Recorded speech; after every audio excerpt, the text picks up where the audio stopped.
on the 22nd of March all through to the 4th of April. And of course, these guys are getting themselves prepared. We'll be giving you the latest statement that we have from the Edo State Sport Festival and those summaries that we have for you of the happenings right in there as we prepare for day 5.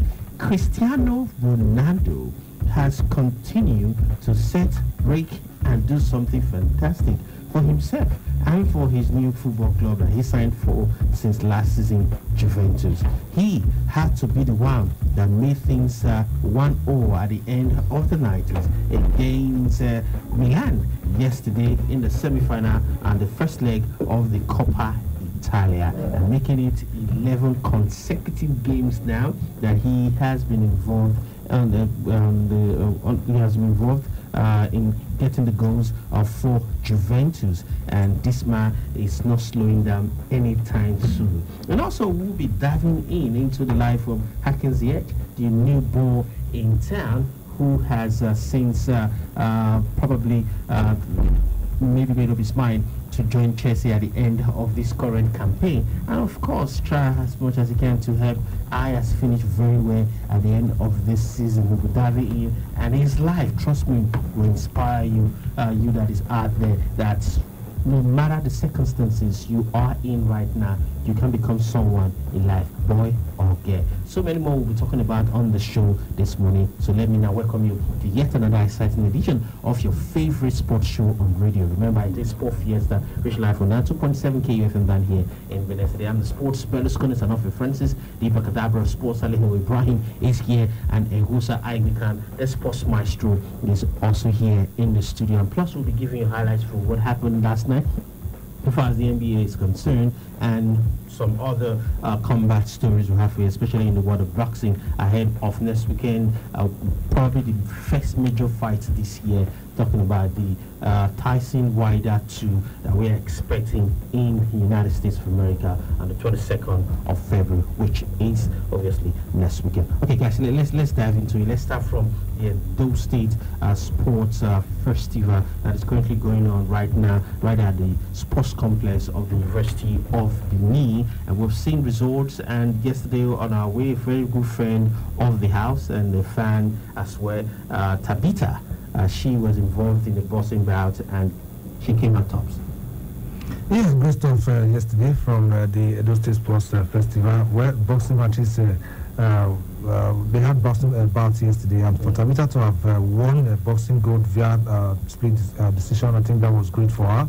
And I just hope that she continues to do very well, because she will also be participating at the forthcoming National Sports Festival. So as a dress rehearsal, I think it's good that she did very well yesterday to outburst her opponent and get that victory. So that will just increase her confidence and prepare very well for the major tournament, which to me, I think the boxers that will be coming into town then will be much more maybe more better than the opponent that she defeated. So she also should try to raise her game, to improve on it, and see how she can also defeat her opponent when the National Sports Festival comes around. So I think it's good that we are having a fantastic tournament at the moment, where people are just going out there to do even things that you think maybe they are not, they cannot do. For Tabitha, she represented Igwebe local government and she won the gold on split decision. So for me, I think that was great. Then another boxing bouts also,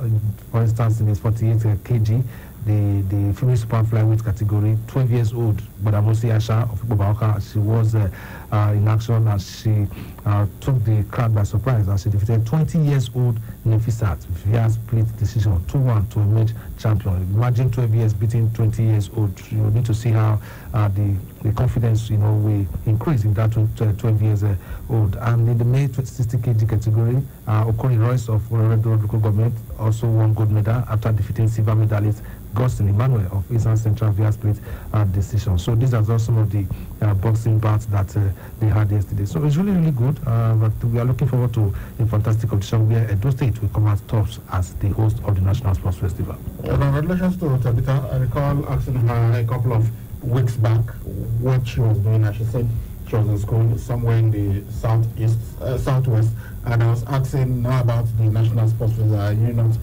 coming to compete, and she said she had not been contacted yet, so nothing was certain at that point. But I didn't even know she was around for the festival, but it's good that she's representing Igwebe, and I hope she makes the team that will represent Edo at the National Sports Festival, which we will be hosting. I think she was part of the contingent that went for the last time, but still she did not actually get to participate at the competition. Yeah. But congratulations to her, wishing that she goes ahead to win the gold. I have seen videos of her in the gym training and everything, and if you note a bit and you notice the transformation in her, you will understand that she trains really hard. Hopefully she can be our own Clarissa Shields and go on to dominate the world of boxing. So congratulations to her. All the local governments doing their stuff, battling it out. Congratulations. We hope that they carry this excellent form to the National Sports Festival, because the states being the host and having that opportunity of participating in all the events, they would want to ensure that they top the medal table at the National Sports Festival, which the state is hosting. Okay. And there have been some talks here and there that the National Sports Festival, not the State Sports Festival, no, the National Sports Festival, that it will be postponed. Some people have called for the postponement because of what they call insecurity, and I'm wondering what insecurity. Yeah. We are here in Edo State. We've not run away. Everything is okay. But the chairman of the Edo State Sports Commission, Barrister Gudu Rome, has dismissed all calls for the postponement of the National Sports Festival. That Edo State is ready, security is top-notch, and the state government has guaranteed everybody that will come for the National Sports Festival adequate security. So this is something that the state has prepared for, and the state has really been interested in hosting. So when the state bidded and the sports ministry granted them the rights to host that competition, they knew, of course, that security will be one of the major issues, one of the things they must prepare for. So definitely, there is no country in the world where you don't have pockets of crime here and there. So when you have some of these things, it doesn't mean that you will now start calling for the cancellation. Is there a state in Nigeria right now that is devoid of crime? I'm even talking about the world, even in some countries. Let's look at Nigeria and look at what people are saying, those that are outside those. Is there a particular state right now in Nigeria that you can say, I'm 100% safe here? There is not. Well, you can be safe anywhere, and there is also a possibility of you not being safe 100% anywhere. Yeah. Except if God protects you. It's only God who can guarantee 100%. We've heard of wives stabbing their husbands to death. Thank you. Husbands stabbing their wives to death or killing their wives. I mean, you are supposed to be that's the person you ordinarily would love the most in the world, but you are not safe even with that person. But thank God it's not like it's happening everywhere and every day. These are just a few cases. So you cannot say now because some wives have killed their husbands, so some husbands have killed their wives. No.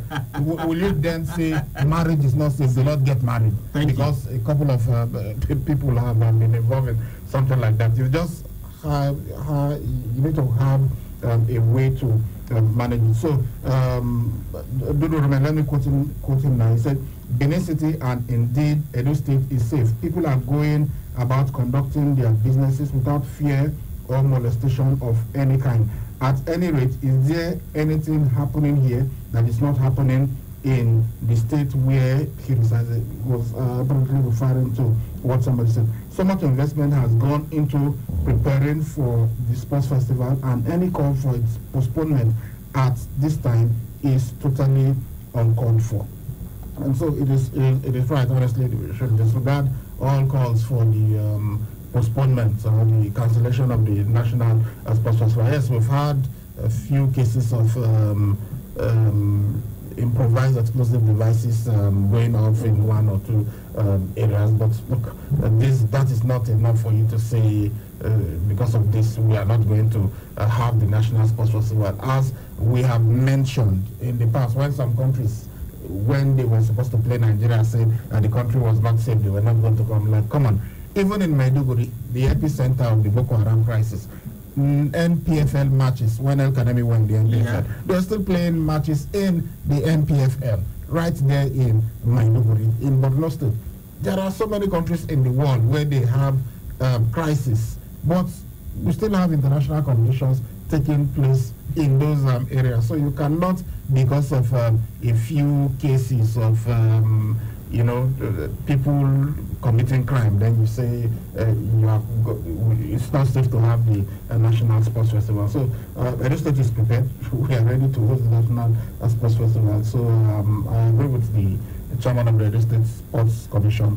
When Musa Abomiana, the chief press secretary, the deputy governor, was here a couple of days back, we asked him about security, and he said, look, the commander of 4 Brigade, the commissioner of police, they are all part of the security subcommittee for the National Sports Festival, also the Edo State Sports Festival. So security is guaranteed, is a done deal. It's not even going to be an issue during the National Sports Festival. I mean, that's why you have security apparatus. That's why you set up a distance. That's why you have the police. That's why you have the army. That's why you have these institutions. Otherwise, if every country or everywhere was 100% safe, there will be no need for you to even have the police in the first place. Sure. If people are not going to commit crime. But the police is there to ensure that they prevent crime, and when it happens, they deal with those who perpetrate those crimes. So we have to trust our security, and once they give us the go-ahead, it is only the security operatives who can say, okay, because of what is happening now, we need to postpone this, we need to do that. It has happened in the past when we're supposed to have elections in some places, and it forced even the federal government to declare a state of emergency in certain states, in I think 5 states, when the military went in there, did their operations. The presidential election was postponed, and after the military was done, we now had the election. But right now in Edo State, the security people have not told us anything like that. So nobody should be coming out to say we should postpone the National Sports Festival because of security concerns. Like I said, it's the 5 of the Edo State Sport Festival, and there hasn't been any security concerns. So if anybody outside Edo State reporting about things that are truly not happening here, please, you have to get your facts correctly before you go out there and make any statement. Before we go on our very first break on the show, Ibrahim, sticking with you on this, the appointment of Joseph Yobo, people actually greeted it with good response, while others, some people decided to say, well, it's inexperienced, they should have gone for Emmanuel Amunike and all other stuff. Now, Jonathan, the coach of the technical advisor, right, I'm using the right words now from the NFL, has been interviewed, and he had this to say. He said the NFL has the right to pick one assistant coach to my staff. So they are the ones to communicate the reasons for the appointment, not myself.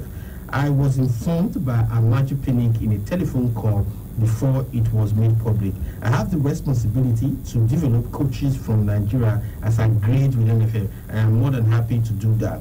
Joseph Yobo is welcome to the team. Of course, I have heard that he has no coaching diplomas, so I will talk to him about it. He went further to talk about this now. I don't know why Amapa Kabo has been removed.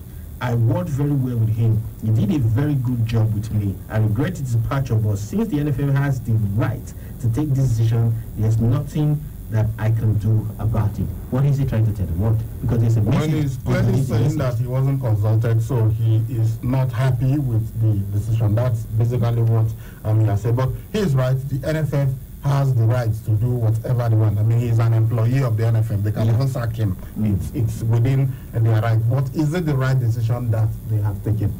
Is this going to go down well with Jonathan and other people in the Super Eagles setup? have absolutely nothing against Joseph Yobo, and as I've mentioned, he's got 101 caps. That's a record along with Vincent Ayama for the Super Eagles. He's been captain of the Super Eagles, so he knows how to lead. But my only worry is that he is inexperienced, and if there were no other candidates that were not qualified than him, then I have absolutely no problem. But why? What is the rationale behind it? Why Joseph Yobo? Can they tell us a reason why they feel Joseph Yobo is better than Emmanuel Amunike, is better than Philippe George, is better than some of the other former players that have acquired coaching licenses? If he had even acquired a coaching license, but he had not coached, then okay, no problem. When Sunday Olise was given the job as the Super Eagles manager, he did not really have that experience. But we knew that he was in the same class as people like Gianfranco Zola. I even saw their graduation pictures together. But Joseph Yobo has not even, it's like he wasn't even really interested in going into coaching. And that is something that we need to be very cautious of. The person must have that passion. Emmanuel Amunike, you can see he has gotten the UEFA A license. All those that are interested in this have actually gone to coaching school to try and develop themselves. So Janet Rowe now, what is asking Joseph Yobo, the advice he has given to Joseph Yobo is to learn on the job, which really is not the best, especially when there are others that are ready right now. They already have the license. So it will not be, the NFF will not now be spending money or asking them. And if, as at the time that you are supposed to be assistant coach, you are still going to get your coaching license and all that, it's somehow, so, well, I just hope that they find a way to make it work.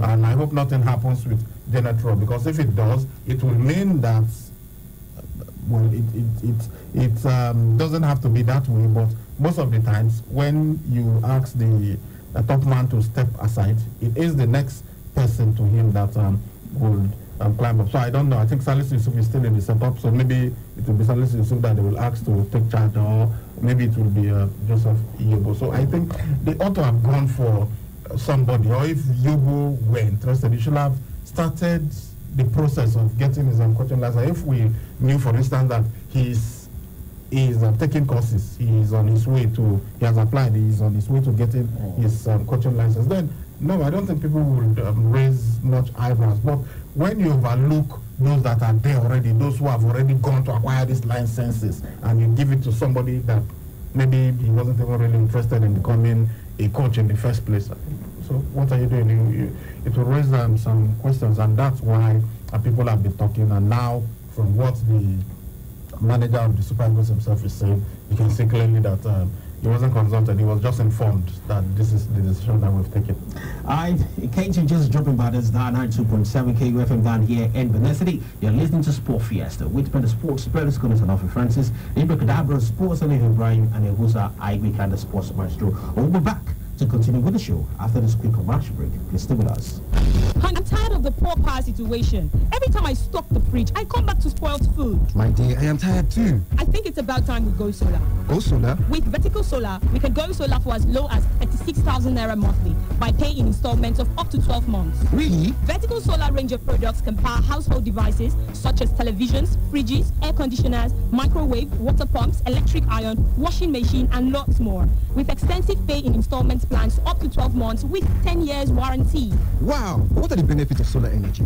We are talking uninterrupted power supply, no monthly electricity bill, zero noise and smoke emission, and reduced generator maintenance cost. Where is Vertical Solar located? Number 28, Country Home Motel Road, off Ajib Junction, Sapele Road, Benin City. You can call them on 0816-170-1105 or 0703-623-4843. You can also send them an email on info@verticalsolar.com.ng. Vertical Solar, your lifetime power partners.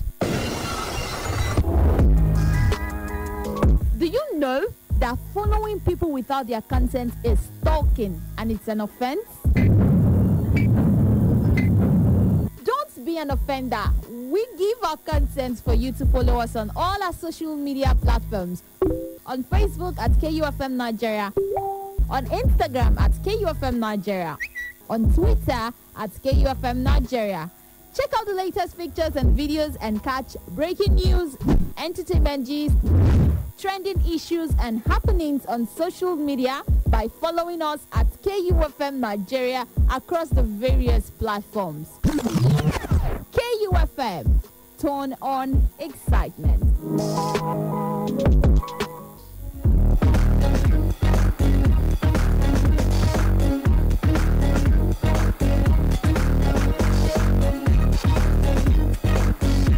Thank you so much for staying with us on the show this morning. Just before we went on the quick commercial break, we're talking about the Adult State Sport Festival and some highlights from what is going on and how prepared we are as far as security is concerned to host the entire nation come March 22nd to the 4th of April for the National Sport Festival. We also went to talk about General Trudeau's reaction to Jobo's appointment as his new assistant and the removal of Imama Amapakabo. Now we go straight to the Nigerian Professional Football League built for this weekend. The games are coming fast and thick, and teams have been willing to find their positions as far as the table is concerned. At the midweek, we already told you about that. There were games played, and this weekend we are ready to go. Apart from the Oriental Derby right there in Abia between Abia Warriors and AIM International, that game has been postponed. Yeah, been postponed, and other matches slated for this weekend. Rangers International will take on Aqua United. Atlant of Owerri will welcome Adamawa United. FC Fan Yuba versus Sunshine Stars. Kano Pillars will take on MFM FC. Kwara United versus Rivers United. Nasarawa United will welcome Jigawa Golden Stars. Plateau United will entertain Dakada FC. Warri Wolves versus Katsina United, while Wiki Tourist will take on Lobby Stars. Okay, those are the fixtures for you from the Nigerian Professional Football League. But a quick reminder of what it is right now, the way it's looking like as far as the Nigerian Professional Football League is concerned. 19 games from Lobby Stars, they have 35 points, and 19 games from Plateau United, they have 33 points. So they are 2 points behind that. And Lobby Stars will travel to Wiki Tourist to play, while Plateau United will be at home right at New Jersey against a very, very stubborn side. I would liken them to Wolverhampton Wanderers of England, Dakada FC. Dakada are fifth on the table with 20 games played. They have 30 points, and one way or the other, they find a way to shape the points with you, whether they are home or away. It's going to be a tough game, as it is for Lobby Stars, who will be going to Wiki to play. But one thing we've noticed thus far this season in the Nigerian Professional Football League is the ability of teams to go away and beat teams at home, and it has been rampant. Maybe in the last 2 weekends it hasn't happened, but it has been something that has been common this season. That's why we're applauding the Nigerian Professional Football League thus far. This 2019-2020 season, we've seen a whole lot of away wins that we've seen in previous seasons. So congratulations to all of them. Okay, moving ahead, excuse me. Let's go straight to the English Premier League and talk about the game starting from today. Leicester against Wolverhampton Wanderers. Well, an interesting game is going to be, because Wolverhampton Wanderers, they've been having a fantastic ride, and for Leicester City to be where they are right now, fourth on the table, I think they've also done well. If not that Manchester City and Chelsea have done better than them, I think they would have been in second spot. But then I think we expect a good match between the seventh. Chelsea have not done better than Leicester. But Chelsea right now, they are third on the table. If you look at it, than Leicester City, they are fourth on the English Premier League table. The table I have with me, yeah. Chelsea third on the table. Chelsea third behind the Manchester City with. Chelsea cannot be third on the table now. Chelsea. What are you looking at? Chelsea Chelsea are fourth. They are 8 points behind Leicester City. How can they be better than Leicester City? So there's something wrong with the table here. When Chelsea and Leicester City played, that was the last game. Yeah. If Chelsea had won, they would have closed the gap. But it was a draw. So there's no way Chelsea would be higher than Leicester City on the table. That's the way it is. And of course, can Chelsea close the gap this weekend. Before we take a look at the fixture, sorry, can Chelsea really close the gap? They play on Monday. Yeah, but Leicester City gets to play today. Yeah, so and they could extend. Yes. But looking at the game and who they are playing against, I just mentioned Dakada is how stubborn they are. Before the winter break, talking about Wolverhampton Wanderers, they went to Old Trafford and played at the goalless draw with Manchester United. Yes, United will say they are not at their best forms right now, but they had the upper hand in that game. Shots on target, chances created, and all that, but they couldn't break the defense line of Wolverhampton Wanderers. And we've seen them. They've been to the Etihad Stadium this season and defeated Manchester City. They've beaten Manchester City home and away this season. Okay. Yeah, so it's they are a very good side, but also they have lost to some clubs that you thought that this club has beaten Manchester City, then they should be able to take care of this other so-called smaller club, but they had lost. So, and Leicester City themselves have proved to be very good this season, so it's possible that Leicester City can get a win in the game later. And Wolverhampton Wanderers are home. Yeah, they're home, and they've been doing So well. it's a tough game. Both teams playing for Chelsea. I'm talking about Chelsea now and Leicester City. It's going to be a very, very tough game for them. Yeah, both of them will need the points. Yeah. Seriously, I think both of them need those 3 points. But then Manchester United also need the 3 points. Wolverhampton Wanderers need the 3 points. Everybody's battling for the top 4 spot. Let's not forget Sheffield United are also doing well. They are somewhere in 5th position right now, just waiting for any of the top 4 clubs to slip up. So it's pretty interesting. At least there is something to look forward to now that Liverpool has won the league. Yes, I said it, Liverpool have won the league. There's nothing else to, you now know who will win. So let us still have this battle. Second, and not a situation. I mean, just imagine how boring it will be if we knew, okay, Liverpool has won the league. Then we also know the top 4. There's nothing to play for the rest of the season. So maybe you will now be looking at the relegation scrap and see who will make it and who will drop. But it's good that we have these battles going on. I think maybe just Manchester City and Liverpool that we are pretty sure these teams will make the top 4. For Leicester City, Chelsea, yes, they are right now occupying those spots. Not guaranteed yet. Yes, it's not guaranteed. Sheffield United, Tottenham Hotspur, Everton, Manchester United. These clubs are all there. Just add Arsenal. Well, Arsenal are way down in 10th. But just please. Okay, Arsenal are still there battling to see if they can also make the top 4. It's going to be pretty interesting watching how they fight for the Champions League spots. All right, let's have it now. All right, a few matches slated for this weekend. Later tonight, Wolverhampton Wanderers versus Leicester City at 9. Then tomorrow, Saturday, Southampton will welcome Burnley, Norwich City versus league leaders Liverpool. Then on Sunday, we have Aston Villa taking on Tottenham Hotspur, while Arsenal will welcome Newcastle United. Then on Monday, at Stamford Bridge, it will be Chelsea versus Manchester United. That's what to expect. Okay, like we've explained to you in English Premier League, these are the games, few games that we have this weekend. The way they broke the winter break, rather, as some teams had to play and went for, like Everton now will resume their games next weekend, and they won't be having this weekend as well, as same as Manchester City. That's why you're not getting their names on the fixtures right now. But from next weekend, which will be on the 22nd, 24th, and 23rd thereabout, you're having full fixtures as far as in English Premier League is concerned. But in the Spanish La Liga, they've since gone for their winter break and they've returned. Let's have the fixtures now for the Spanish La Liga. Later tonight, Valencia will entertain Atletico Madrid tonight at 9 o'clock. Tomorrow, Saturday, we have Real Mallorca playing host to Deportivo Alaves. Barcelona will entertain Getafe. Villarreal versus Levante. Granada will take on Real Valladolid. Then on Sunday, Sevilla will be at home to Espanyol. Leganés will welcome Real Betis. Eibar will take on Real Sociedad.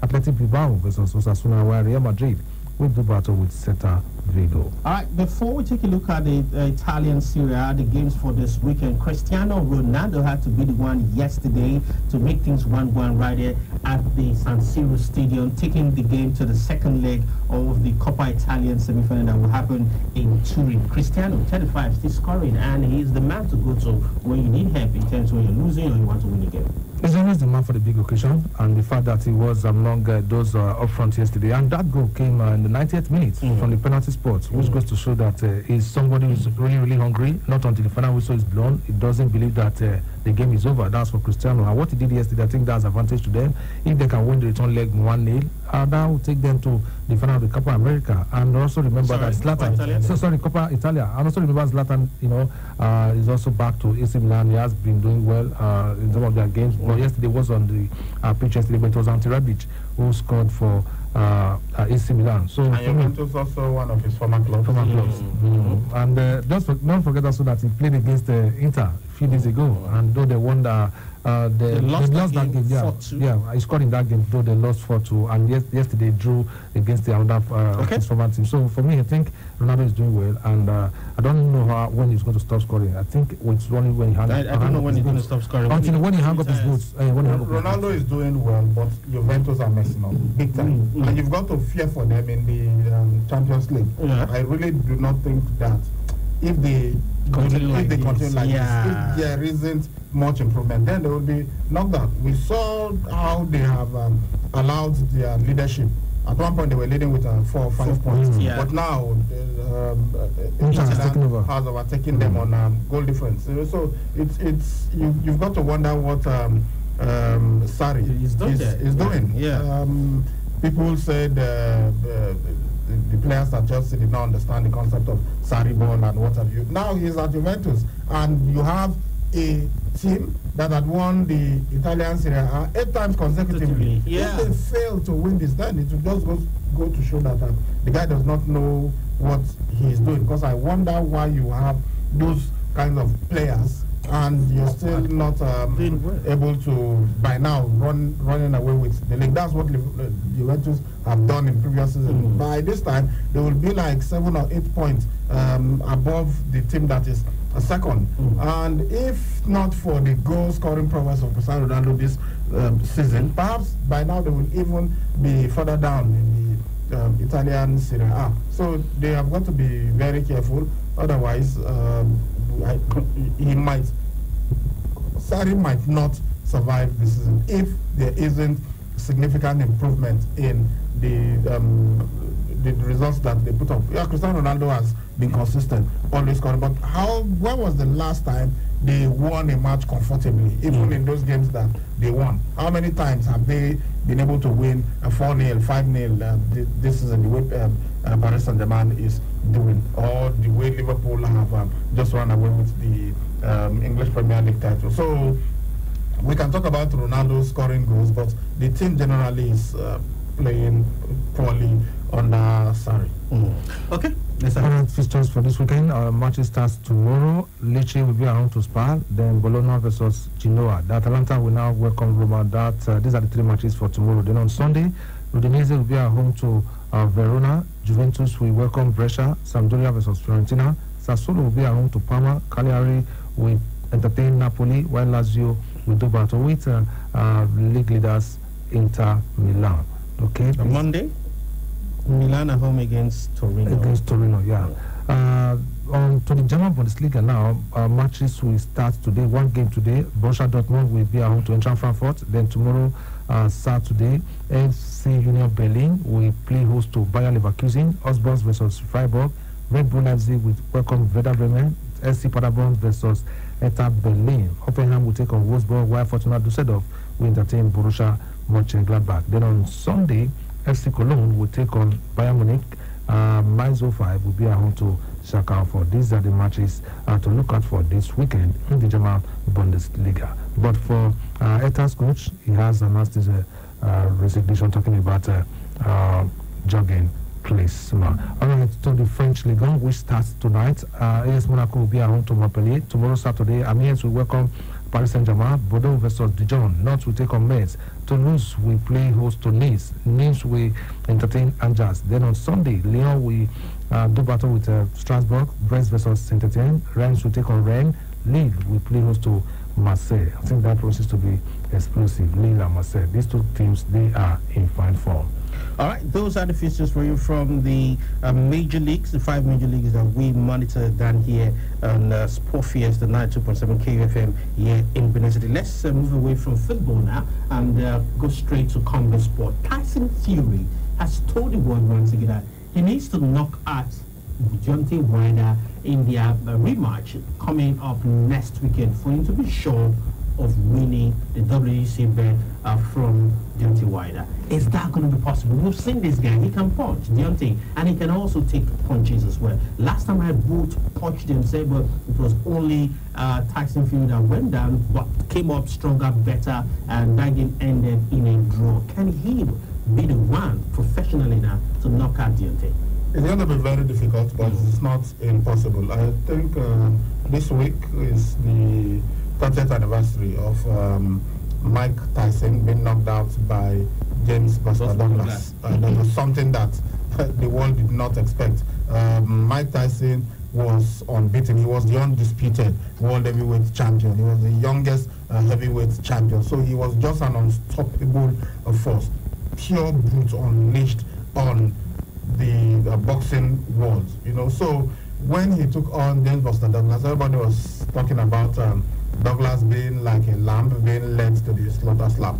But we saw what happened. Tyson went down. If you remember that commentary, Tyson is down for the first time in his career. That's how he was knocked out. For the first time in his career, he went down, he was knocked out. Although we thought it was impossible that if anybody, we were even more interested in the upcoming fights with Evander Holyfield, who also was undefeated at that time. That was the one we're looking at. Okay, this guy is going to give much trouble to Mike Tyson, not knowing that he wouldn't even get there. Buster Douglas was going to knock him out. So I have never seen Deontay Wilder on the canvas. I've never seen him knocked down. But I've seen him rocked. I've seen him being in trouble a couple of times, even in the last match against Tyson Fury. But it doesn't mean that it is impossible, but I think it's going to be very, very difficult for Tyson Fury to knock him out. He could outbox him and outpunch him, because I think most times, if you watch Deontay Wilder's fight, he knows that all he needs is that one punch. He knows he's got tremendous power. Arguably the most devastating right hand the world of boxing has ever seen. If you check the stats, his knockout rate is the top from any boxer that we've ever had. And when you are looking at all the very hard punches that we have seen, that tells you how good that Deontay Wilder is. He knows that in the 12th round you can beat him for 11 rounds, but once he lands that right hand in the 12th, you are gone. Something happened with Luis Ortiz. Ortiz had punched him for the first to the 5th round, the 6th round, then suddenly in the 7th round, just walked landed one punch, and he was gone. He did the 2 fights that he had with Luis Ortiz, just that one punch. Tyson Fury was resilient. That's why he was able to withstand that devastating one. I think he knocked him twice. But the first one was, he got up before he even, the moment his back was hitting the canvas, he was up and telling the referee he's okay. But the second one, you saw that he absorbed everything. He took it. He took the full 9 count. It was when it was 9 that he was fully on his feet and he told the referee, I can go on. So that was the one, as you say, that one enter. That punch in the 12th round, but he was able to get back up. But his fear is that because it is in the United States of America, he feels that the judges will be a bit biased, and if he doesn't knock out Deontay Wilder, he will not get the result, because he believes that he won that last fight, that he landed more punches. He have boxed, according to him, that he have boxed Deontay Wilder, so he deserved to have been declared the winner. But because it was in the United States, and that's why they did not give it to him and they made it a draw. He felt that he was wrong. But others saw it differently and said Deontay Wilder was robbed. He had 2 knockdowns, but it doesn't matter. Samuel Okon Peter knocked down Vladimir Klitschko 3 times in one of their previous fights, but eventually it was a unanimous points victory for Vladimir Klitschko. That was the first time they met. The second time they met, of course, Klitschko knocked him out. So he feels that he would have to give that knockout to win. It would be great if Tyson Fury wins. I think if he boxes Deontay Wilder, he might get the decision. But Deontay Wilder too feels that he has to knock out Tyson Fury, because I've watched both of them. I think Tyson Fury is the more technical boxer. I think he's really out there. Even when you look at the entire heavyweight division right now, you've got to say he is perhaps the more skillful boxer out there.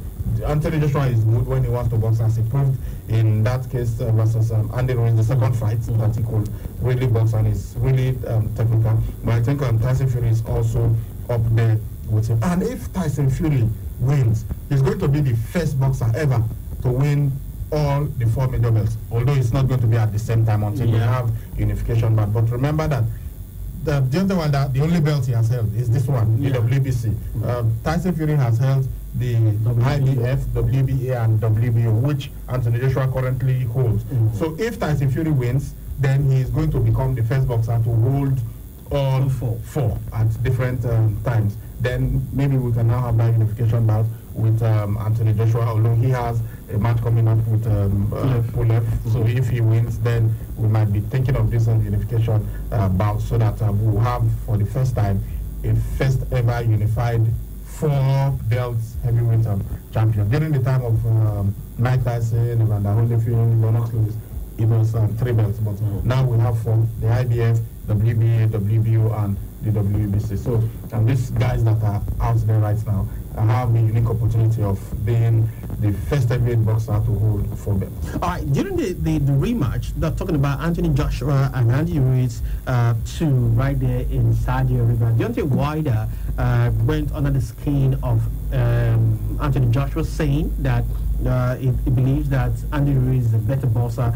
than AJ, and he believes that Andy Ruiz will retain the belt, beating AJ in Saudi Arabia, but that wasn't really the case. Now, Joshua has also jumped to the defense and the support of his countryman Tyson Fury, saying that Tyson is the better boxer here and Tyson will beat Deontay. Is it payback in same coin, just the way Deontay actually analyzes about the second one with Andy Ruiz, but did not come out the way Deontay actually analyzed? Is he trying to get under the skin of Deontay?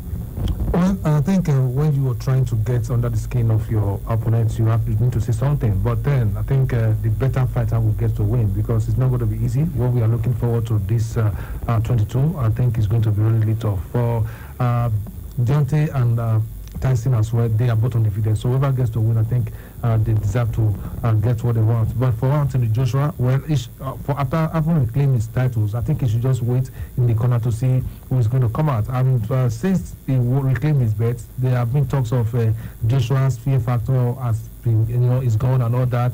There is no one afraid of him in the top division and all that. I was like, why? Because of the fact that he lost to Andy Ruiz. Anything can happen. Even the Tyson we are talking about lost to Buster Douglas, James Buster Douglas, who we thought was the underdog going to that fight. So sometimes it happens. Which one, Tyson?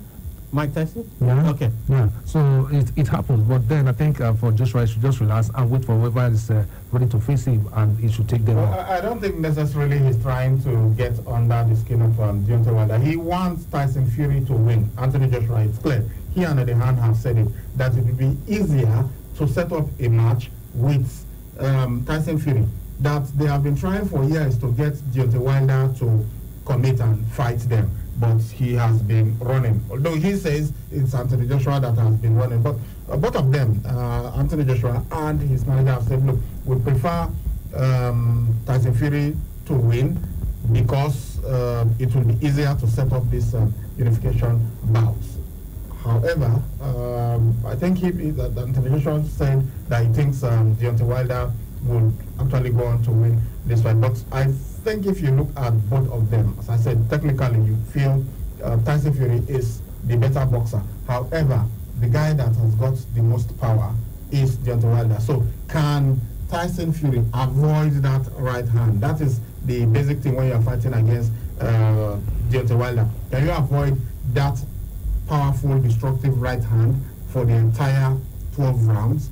He has said that he knows that nobody can dodge that punch for the entire duration of the fight. So even if you are able to escape the first couple of rounds, he's going to get you eventually.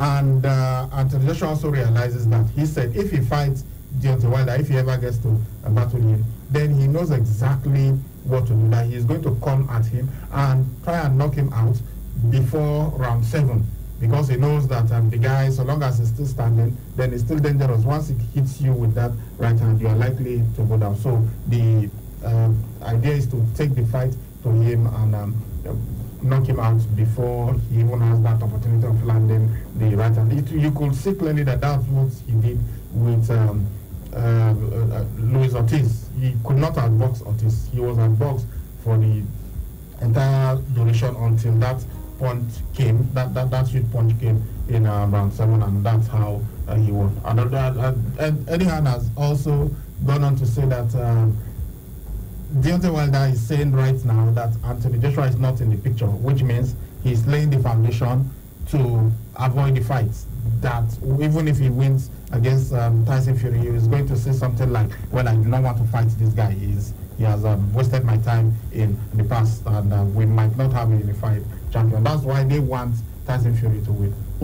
Okay, let's quickly take a look at the games, just 2 games that went down in... Sorry, before the games, let's quickly finish up with combat sports. Okay. Our own Israel Adesanya, although he is a New Zealander, is from New Zealand. Our own. Well, he has emerged the New Zealand Sportsman of the Year. He becomes the first combat sports athlete to win, and he gave props to some of Australia's greatest combat sports guys. So it was at the 57th ISP Handa Halberg Awards. So say congratulations to him.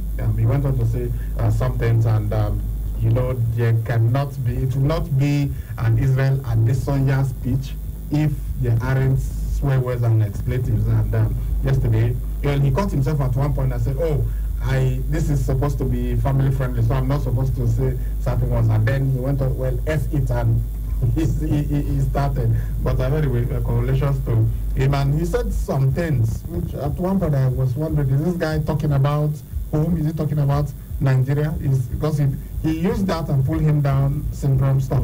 Yeah, that, you know, some of us are trying to our best to get up there, and other people are trying to pull us down, which is not right. And then he wasn't talking about Nigeria. It was about New Zealand, and he specifically mentioned it. He mentioned some sports teams and individuals in New Zealand, and then he said, look, whenever these guys are doing their best, whenever we are trying to get up, support us. Do not do not try to bring us on. But if you insist on being salty, well, you can keep being salty. And then he dropped the mic and left the stage.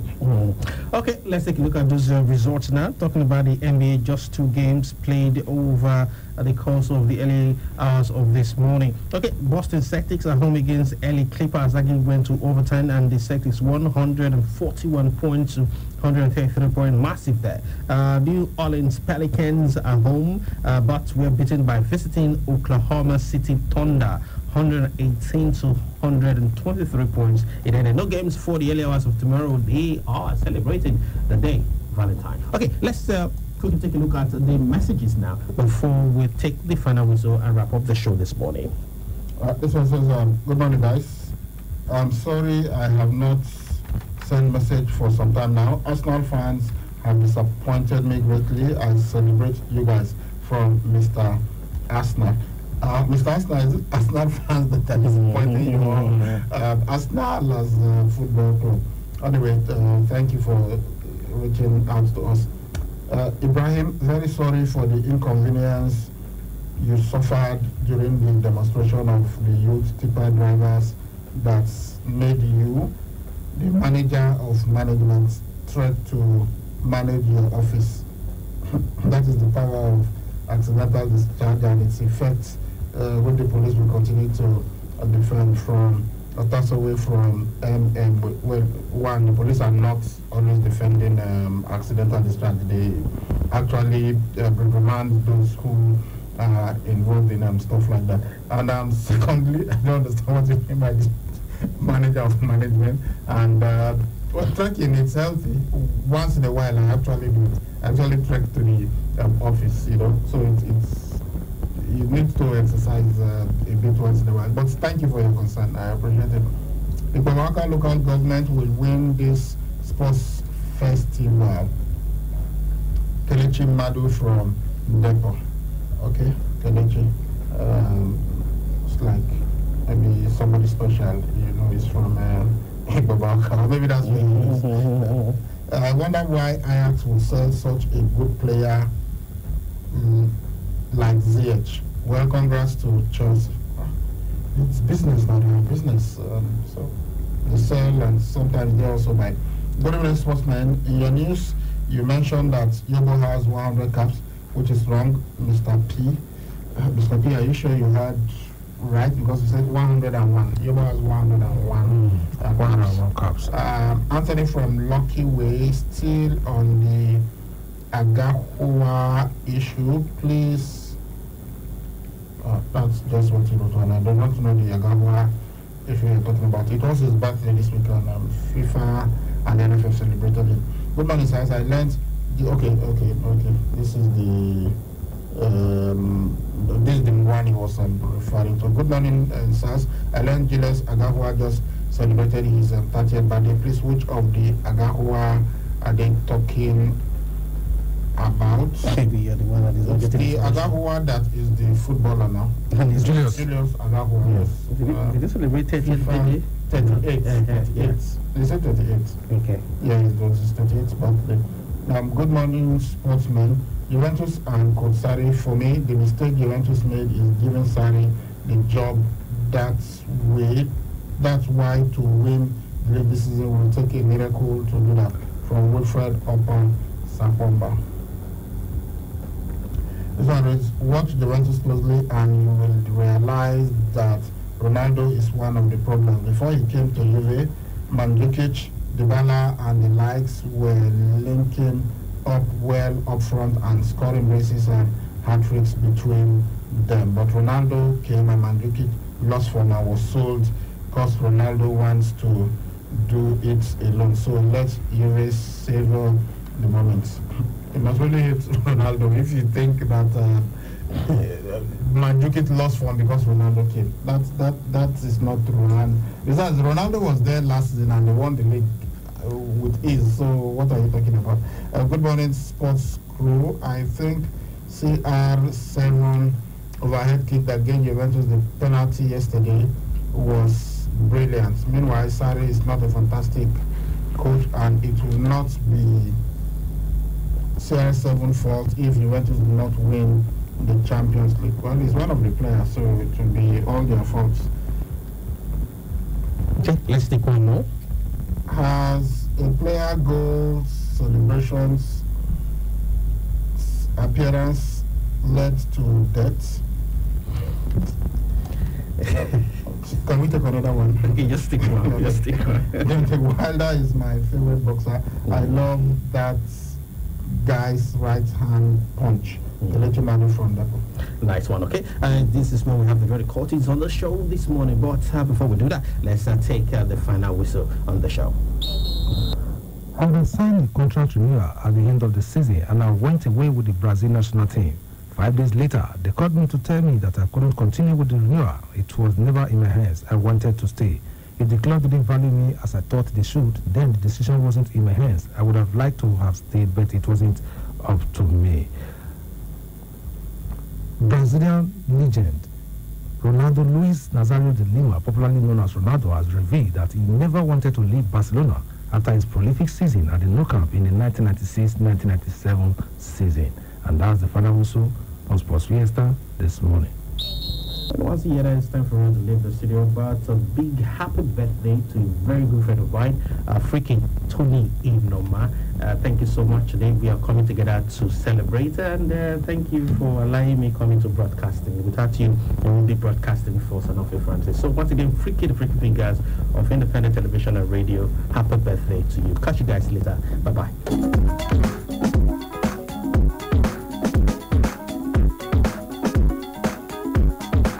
92.7 KUFM. Trying to get or receive information through all corners of the globe requires unprecedented internet service. At Wireless NG, we provide fast, reliable, and affordable. Board of Governors. freedom of information, lead from bitterly that the father is not fighting and that he has refused to leave the house because of his condition. But we can tell you, contrary to what the son told us just last week here, the father has come out to say that that is totally not true, that he is stronger and even better and fighting to remain alive and ensure that he beats this current situation.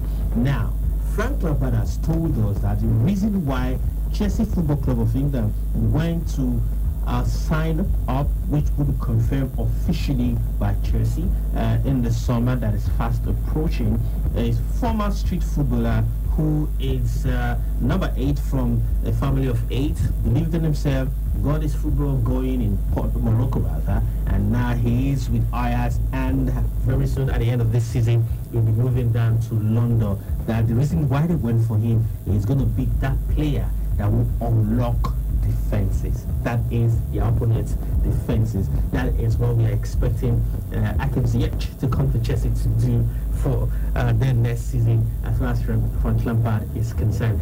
Big games this weekend. The managers are talking to Jose Mourinho, Jurgen Klopp for the 5th time named manager of the month, and as well as Ole Gunnar Solskjaer believing in their team ahead of the weekend's game that starts today. Wolverhampton Wanderers the Molineux against Leicester, then Chelsea and Manchester United, the biggest of them on England, this weekend. They are playing on Monday night. These are many more we'll be talking about on the show this evening. Good evening, welcome to Sport Fiesta once again. I'm 2.7 KU from that here in Minnesota. I'm Sports, Bert's Collins and Alfred Francis, Deepa Kadabra, Sports, Aliho Ibrahim, and the host Ibeka, the Sports Maestro, are here with me on the show this evening. Guys, good evening. Let's start from Edson Arante Nascimento's comment about his health situation, how he's fighting hard to ensure that he's still out there being the mentor to everybody, because whether they like it or not, he is the greatest footballer ever to have laced his boots and played the beautiful game according to him. Yeah, I didn't who told the world that Pele was embarrassed to leave his home because he doesn't want people to see him walking with people supporting him. He did not walk on his own, and he even went as far as saying that he feared for his father's life. And I said, well, at that point when Rio said those things, that I understood exactly how Pele was feeling, because if you had been you had walked in his shoes, you had been the great Pele, and these days people are seeing you in wheelchair and all that. It's okay to be a bit embarrassed, even though he's old, but we also advise that, look, these things are common with people his age. He's 79 years old, you know, so even if there are some that are older, that are even 100 and they are still running the marathon, well, everybody cannot be the same, and he has had hip surgery in the past. But it is good now that he is coming out to basically counter everything that the son said, and he has also accepted, like, look, this physical challenges and the health challenges that I'm having, it's okay with people that are my age. And for somebody who has played football all his life, he put so much of stress on his legs when he was much younger and all that, and now in old age beginning to feel it. Well, it's okay. He's many that where his contemporaries have all, many of them have died and they are in the graves right now, but he's still alive, he's still walking, he's still breathing. Basically what he has are the hip issues. At least he doesn't have other serious health conditions that will mean he has to live in the hospital. So he's also had prostate surgery. I think that was in 2015, and he was taken to hospital for urinary infection last year. But basically, I think Pele has lived a good life, even if the good Lord calls him right now. We will celebrate his life because of what he has achieved. But we are happy that he is saying he is okay, that some days are good, some days are bad. So maybe the son was talking about those bad days. Because even people that are much younger, there are times you just don't even want to get out of the bed. At times you could have mood swings and you just feel so disillusioned with the whole world. It happens with almost everybody, and that's why they say mental health is something that people should take seriously. Somebody, you could just see somebody being moody and you could say something not pleasant to the person, thinking that the person was ignoring you, or as they say in this part of the world, he thinks too much of himself and all that is forming in quote. You know, it might mean that the person is just going through a bad spell, and instead of you to turn on the person, or somebody doesn't like mixing too much, it's sometimes because of the experience that they had with people in the past, and that's why people want to keep to themselves. So it is better for you to try and cheer the person up instead of just saying things that will make the person feel bad. So he said that there are days that are bad. So maybe the son was reacting to one of those very bad days where he doesn't want to go out, he doesn't want people to see him and all that. And maybe the son had even come across him, perhaps weeping that he can't walk on his own. I've seen people like that, you know, because of certain things that they could do before. Now they can't do it, and they just feel, you know, they don't want anybody to help them, especially those that are paraplegic. They don't even want you to help move them. They want to try as much as they can to do things themselves. It is when they now realize that in spite of all their struggle, all the physical efforts, they are unable to. Then they now accept for you to help them, and when you are helping them, they are crying because they feel really bad that I'm even no longer in control of my own body anymore. You know, but it's just the reality of life. But we're happy that Pele is cheerful, and we hope he overcomes whatever issues that he's having. Well, all the best to wish him, and wish him good health, because he has done so well and in sports, and nobody except the younger generations that was okay, they don't know much about Pele. So for people that know much about Pele, I think all our thoughts, our prayers are with him, and we hope that he continues to do things on his own. So we don't want to hear things like this. If he goes on to attain the age of 100, I think it should still be something to celebrate, because people like this, their advice is, whenever they advise you as a person, come on, it's second to know. You just know that despite they are sitting one place, or they can't do what they used to do before, but the advice they will give to you will take you to places if only you hearken to their voice. So for me, I think I'm happy that things did not go worse than like this. Like what we heard from when we heard from Medino, that can no longer is free. He feels embarrassed and all that. But then now that he has come out to say, he's confident and all, we wish him all the best. We want to see him do things that are strong, not football or carrying weight of drugs, but things that are strong. You kind of working yourself, doing a little juggling and all that around your compound. If you can do that, I don't think the son will come out to say his father's health has deteriorated. So for me, we wish him all the best. Yeah, wishing him all the best all the way from KUFM Sports Department at St. Arante de Nascimento, the greatest ever to have ever left his boot to play the game, football. Okay, from one football story, let's go to another. And our first football story will be, I should call them, permit me to say, champions elect in England. For the first time since 1990, one can actually finally say this. Liverpool are champions elect. I just wonder how it feels right now in the hearts, minds of Liverpool fans globally, how they are waking up smiling, going to bed smiling, that at the end of the day, this is our race to win. 22 points ahead of their closest rival, not being so. So congratulations to Osewa, and congratulations to all Liverpool fans globally. For the first time in more than 30 years, you can finally say this: we are champions. They're getting closer. But they are not there yet. But again, let's talk about Jurgen Klopp, about what he said about Mo Salah. That we were talking about him was yesterday about the Olympics and so many African Cup of Nations. But he has said that they will have to get all the vital information from the Egyptians FA before they can decide on their own to allow Mo Salah to go for the Olympics. Now, if you were a Jurgen Klopp, Ibrahim,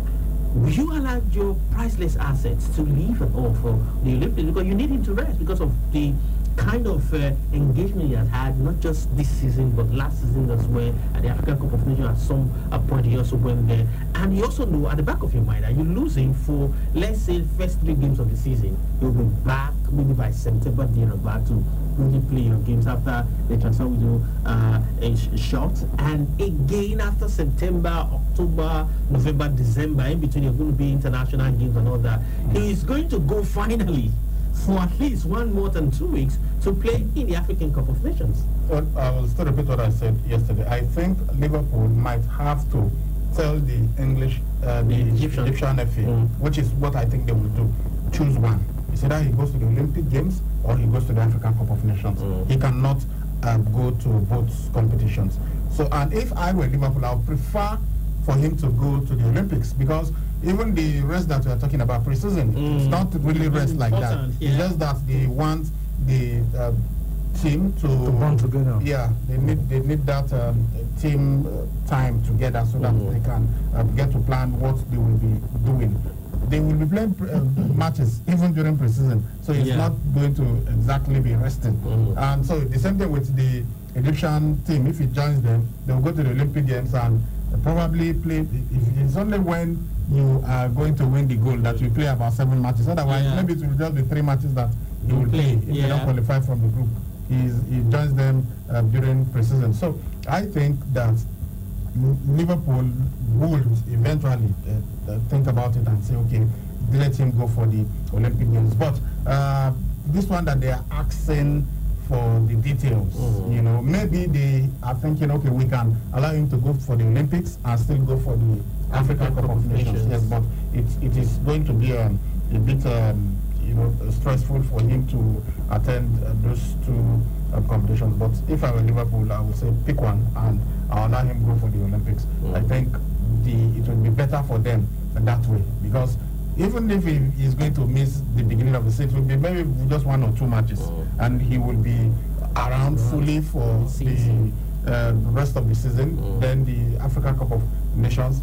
Already, Jurgen Klopp is complaining that having that competition in January will not be well for Liverpool. Because Sadio Mane will be leaving, Mohamed Salah will be leaving, Naby Keita will also not be available for Liverpool. And we don't know if they've signed any other African game. We don't even know. We don't even know if these teams are going to go very far in the competition. Senegal got to the final last time out. So if it's, let's say, Senegal, Guinea and Egypt all get to the semi-final, that's serious trouble for Liverpool. They will be missing the African stars for more than close to 2 months, because even when they come back, I don't think they will be throwing them right back in. So you want the best players to play in this competition, but because of the scheduling and everything, I wonder if they could have a system whereby the Olympics, the leagues will not be on during the Olympics. It's just for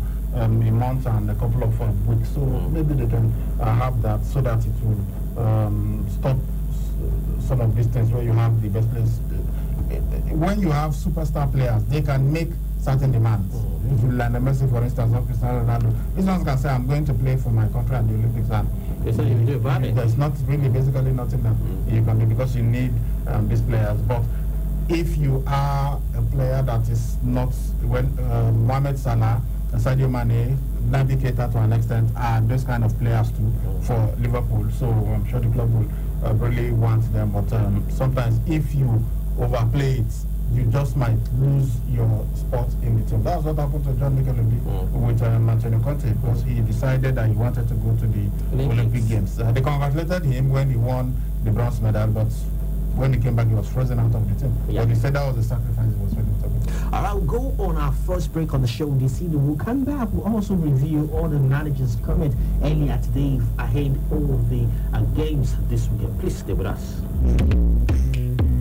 Are you vibrant and tech-savvy, customer-centric, innovative? Do you have the resilience and tenacity to deliver results? A BSc or HND degree with a minimum of 2.2 or lower credit? Good communication and interpersonal skills? What it takes to work with the biggest transport platform in West Africa? If yes, then this is for you. GIGM is recruiting to fill the following roles: terminal operations manager, experience officer, and inventory officer. Eligible candidates with the following experience should send their updated CVs to jobs@thegiggroupng.com. That is, jobs@thegiggroupng.com, with the preferred job role as the email subject. Application entries close soon. Apply now. GIGM. We move Nigeria.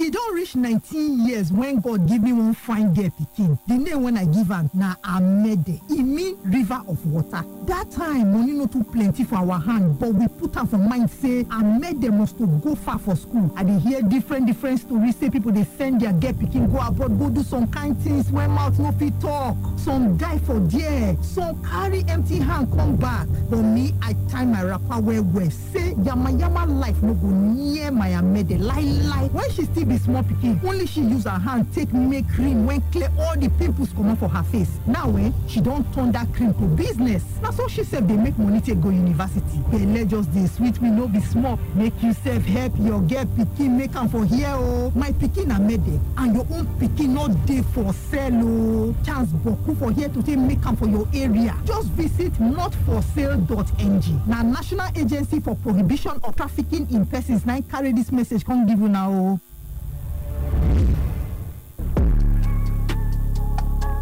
Hello, entrepreneurs, business owners, and organizations. KUFM 92.7 has an impressive and constantly expanding number of followers online. You can now advertise your goods and services on KUFM's social media platforms, Facebook, Instagram, and Twitter. Take advantage of our online presence and reach out to our growing audience at very affordable rates. Call 0703 109 4612 or 0806 530 5657 or 0802 232 7191 or visit our marketing office, top floor, Enterprise Foundation Building, number 62, Ihama Road, GRA, Benin City. KUFM, your business growth partner.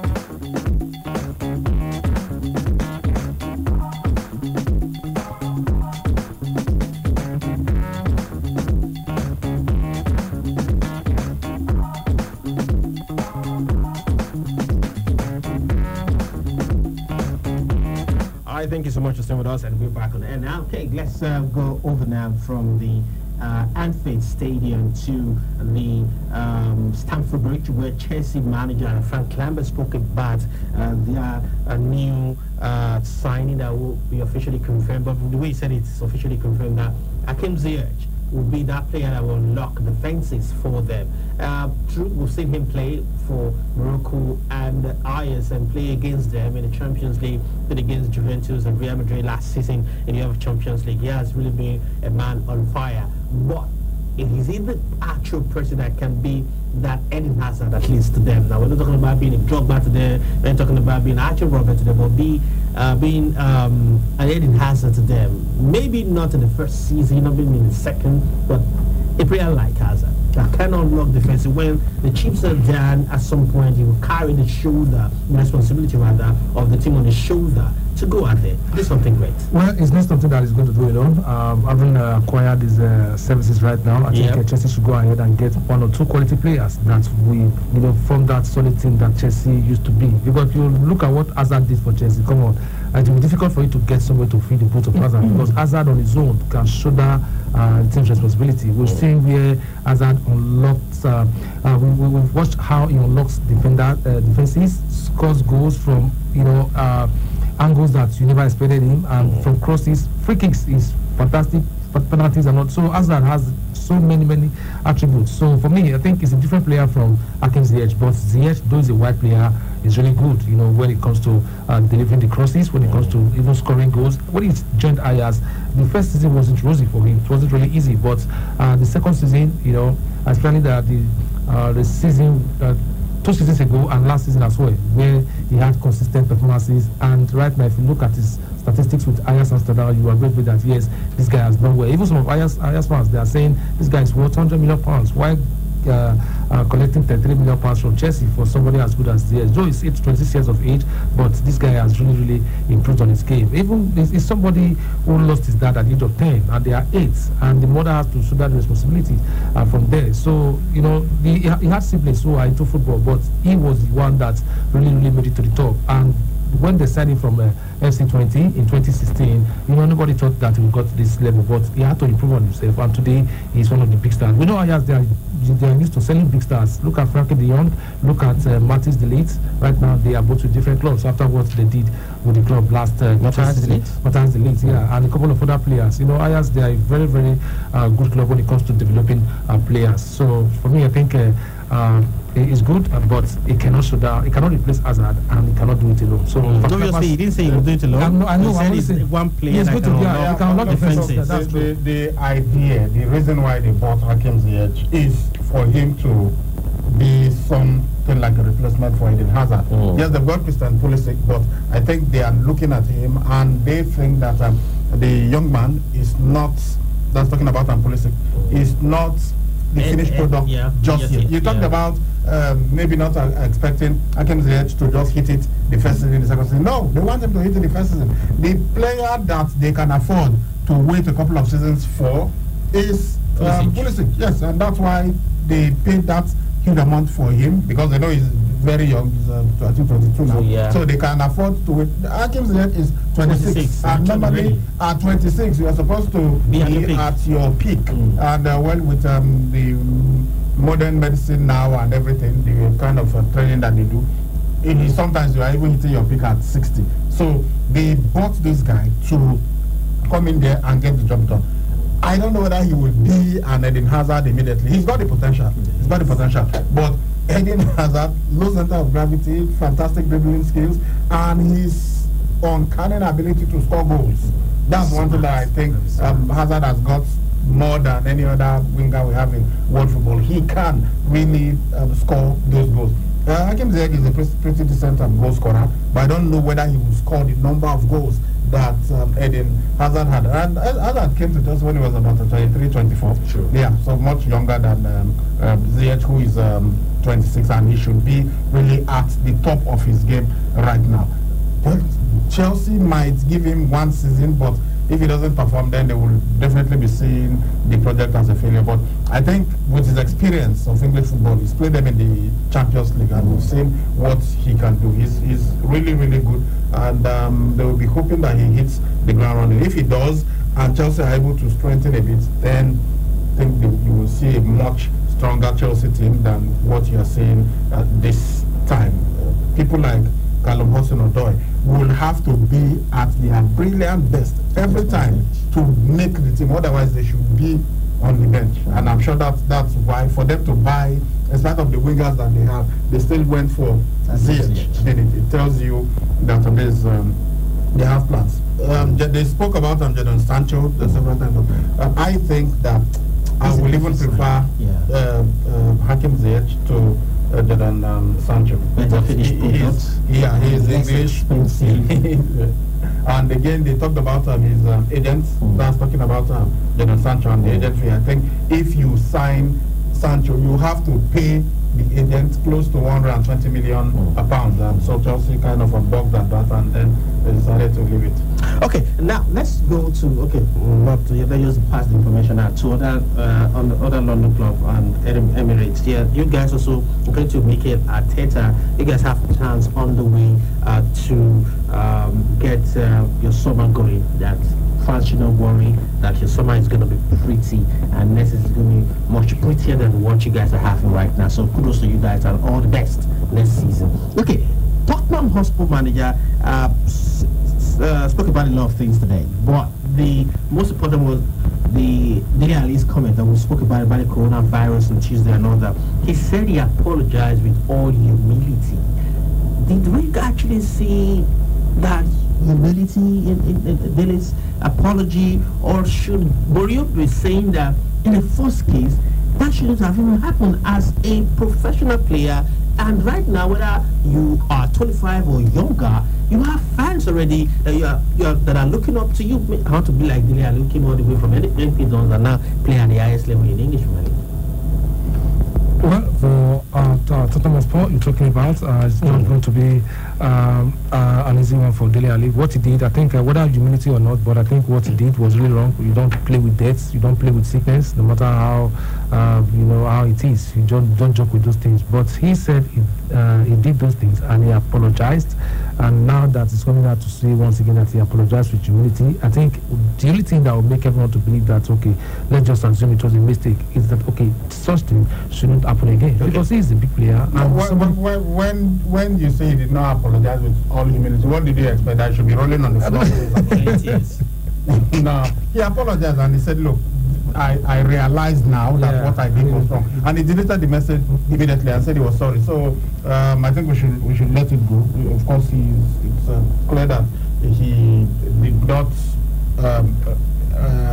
intend to cause harm, just like what happened between Benjamin Mendy and Bernardo Silva. Yeah, he thought it was a joke, but later when he saw the reaction, he was even angry at that point. So that's the one that you might say was not even humble, because he tweeted later, so I cannot even joke with my friend again. What's wrong with people these days? You know, even though he later deleted the message. But this one, the moment he did that, he said, look, I am sorry. I realize now that I should not have done this. So if More is saying he apologized with all humility, I think we should just allow it. Let's take a look at some of the medals taken from the Edo State Sport Festival as it's signed by Donatus Arewa yesterday. We're still waiting for the compilation of today's table, but this one, as when we came in the morning, this is what they had going into today. Maybe by tomorrow we'll have the comprehensive one from what we'll be getting today. As at yesterday, the day 4 ending of the Edo State Sports Festival 2020, the medals table had Ikubaka as number 1 with 12 gold medals won, 5 silver medals, 4 bronze medals, a total of 21 medals won thus far. Second is Ego local government with 7 gold medals, 8 silver medals, 4 bronze medals, total of 19 medals. And then Onwan West is third with 10 gold medals, 9 silver, 7 bronze medals, a total of 26 medals. Then you have Akoko Edo fourth with 4 gold, 6 silver, 3 bronze, a total of 13 medals won. Esako West with 9 gold medals, 7 silver medals, 5 bronze medals, and 21 in total of medals that they've won. Then Oedo 6th with 4 gold, 9 silver, 7 bronze, total of 20 medals. Then Esako East is 7th with 5 gold, 6 silver, 6 bronze, and total of 17 medals. The Asan Northeast is 8th with 7 gold, 1 silver, 7 bronze medals, a total of 15 medals. Asan West is 9th with 1 medal, 2 good medal rather, 2 silver medals, 4 bronze, a total of 7 medals won thus far. Oma East is 10th with 2 gold, 5 silver, 4 bronze, and 11 in total of medals they won. Esako Central 4 gold, they are 11th, 1 silver, 8 bronze, a total of 13 medals. Oriomo is 12th on the table, 2 gold medals, 2 silver medals, 2 bronze medals, 6 in total of medals they won. Then Asan Southeast 3 gold, no silver medal won yet as at yesterday, 2 bronze medals, a total of 5 medals won. Ovia Northeast 2 gold, 1 silver, no bronze, a total of 3 medals won. Then Ovia Southwest 0 gold, 0 silver, and 4 bronze medals won, a total of 4 medals. Then Asan Central 1 gold medal, 5 silver medals, 1 bronze medal. Then you have a total of 7 medals. Then Igweben are 17th with 1 gold, 5 silver, 3 bronze, a total of 9 medals. And finally, on the 18th position, Uwunde, that is this local government that we are right now, with 0 gold medals won. Then they have 2 silver medals, 3 bronze medals, and 5 in total. That's the way it is. Like Boha leading because of the number of gold medals that they've won. They've won 12, more than any other team. Okay, before we open the phone lines, let's quickly talk about Formula One. Brian, we saw the Mercedes earlier today unveiling faster engine that we saw from their last season. Fantastic car, and with what Toto Wolff said yesterday, and that the fastest driver will want to drive in the fastest car. So we believe that between now and the end of the season, because we know that at the end of this current campaign, if they don't extend the contract of Lewis Hamilton, that means he's not going to be with Mercedes, or he could come back and sign with them. But with what they've done now, would that encourage Lewis?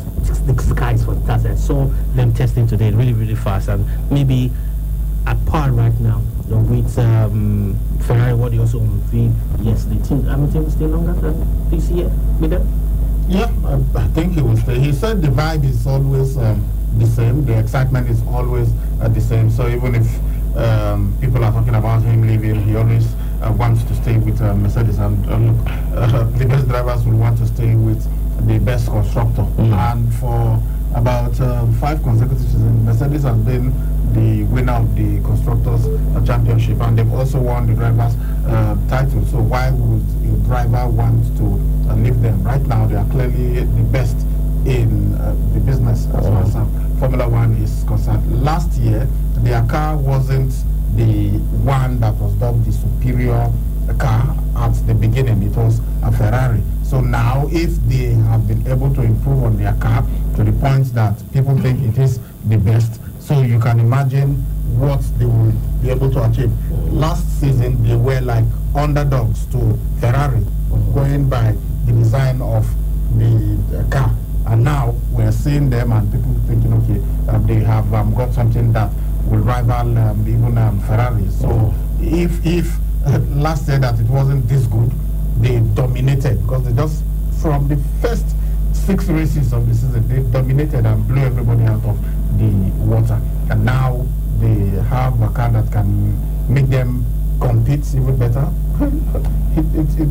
The other teams will just have to play catch up. But if it can happen to Ferrari last season, fantastic design, awesome in precision, but when the bullet went and they were supposed to start, things didn't go as planned. So if it happened to Ferrari, it could also happen to Mercedes this season. But their season campaign is talking about Lewis Hamilton and Valtteri Bottas, and of course the team, the team principal Toto Wolff and his crew, they know exactly what they want, and so it will be very. They are definitely the team to beat. Everybody knows that they are the team to beat, and they will take some stopping. All right, time for you to be part of the show. We'll go to the calls. Italian football. They said they are yes, they want to experiment. They want a decision on whether they can allow managers and teams to have VAR challenges. Yeah, so that they can ask the referee to go and check the VAR, just as you have in tennis, where you have the Hawk-Eye technology. In each set, 3 times in a set, a player can challenge and say, I want that particular decision reviewed, and then you can go to review it. So the Italian football governing body, the FIGC, they have now asked FIFA for a system where clubs can challenge decisions and ask for technology to intervene. You know, so the clubs have made their request to the FIGC, and now they are saying they want to have this on the field review by teams. They believe that a manager should be allowed to challenge decisions like in some other sports. In tennis, as we mentioned, players can actually make these challenges. Then in cricket, the team can make a challenge and call for a review. The same thing in rugby, they can call for those video evidence. So it has now been put to FIFA's law decision-making body, that's IFAB, the International Federation, the International Football Association Board. So they are the ones that are going to see if they will allow this. And it might be discussed at the IFAB annual general meeting, which is going to be taking place in Belfast on the 29th of February. So if they allow that in Italian football, maybe the other leagues too will say, okay, we want that right to be able to make certain challenges. And if it is because the way it works now, it is only the referee that can review certain things. So if the video assistant referee that is somewhere does not see the need for a review, then it means it is over. They are not going to review it. But if you have a situation where the team will see something and they say they want that thing challenged and reviewed, then we could have it. But maybe they will have to also limit it and put some restrictions, like in tennis, because in tennis, in a set, you can only do it 3 times. And we've seen some situations where the player has made his 3 challenges, and there is a moment that there is controversy, but because he no longer has challenges left, he can't do anything about it. And that's why you even hear the umpire announcing Mr. Federer has 2 challenges left, Mr. Djokovic has 1 challenge left, Mr. Nadal has no challenge, just to let people be aware that this person has already used some of his challenges. All right, time for you to be part of it. 0706 263 9275 or 0903 939 4427 or 081217895154. Get the codes coming in thick and fast. Hello. Oh, what a way to receive people this evening. This is Ambassador Ed Barrister Chris Edmund. Yes. I prayed before I called. Okay. You know why? Why? I said, if I may call, let nobody call before me this week. Because today is my wedding anniversary. Congratulations. Yeah. Not just by the time the wedding anniversary. Yeah, congratulations. For how many years? Over 11 years, there no report to the family, no settlement of issue, no suspicion, and children are there. Why will you not thank God? The only way we can better crown it now. I don't want to see children. You remember that year? Yeah, from 4-0 to 4. Well, from 4-0 that first half. Okay. Oh. You begin to see some children. Unfortunately, Check Tiote has passed on. Yeah. He died and we are meeting again in St. Newcastle. I said, not do it for me. Oh, I'm begging Salim, Ibrahim, I'm begging Francis, I'm begging Ibeka, this time around unite, like the way they play football in Nigeria. Let Arsenal win this weekend. But I don't like Arsenal. Thank you all for doing me well. God bless you for the dividend store. Bless you too. Hello? Oh, sorry, they get to you. Hello? Hello, actually, pick the call. Network. Okay, keep them coming. The calls, of course, and the numbers are 0706 263 9275. I guess we'll have this one now. Hello? Oh, Danjuma. Yeah, Danjuma from us. So, guy, Brian, I wish you good evening. Barista, happy marriage wedlock for you. Anniversary, I mean. But then you got if people marry you, go along a trip with them. Why they call China? They call it the government, they say they know. Because of the coronavirus now, we explain now. If they don't have anything to do with that, if they let them, if the terror is in the match now, they will say because he did match fit. Because of the, he has to do it for 14 days. It doesn't matter who he is, whether it's Australian or whether it's another player. So long as it's coming from China, they will quarantine him for about 14 days. Well, it's not even the very strict quarantine. That one, you can't even see anybody apart from those that are tending to you, medical doctors, and they themselves will be well protected before they even come in contact with you. Yeah, you're having training with his own trainer. Yeah, having contact with other people as well. Hello? Hello? Hello, my children. Barrister Philip Otobo. Yeah, well.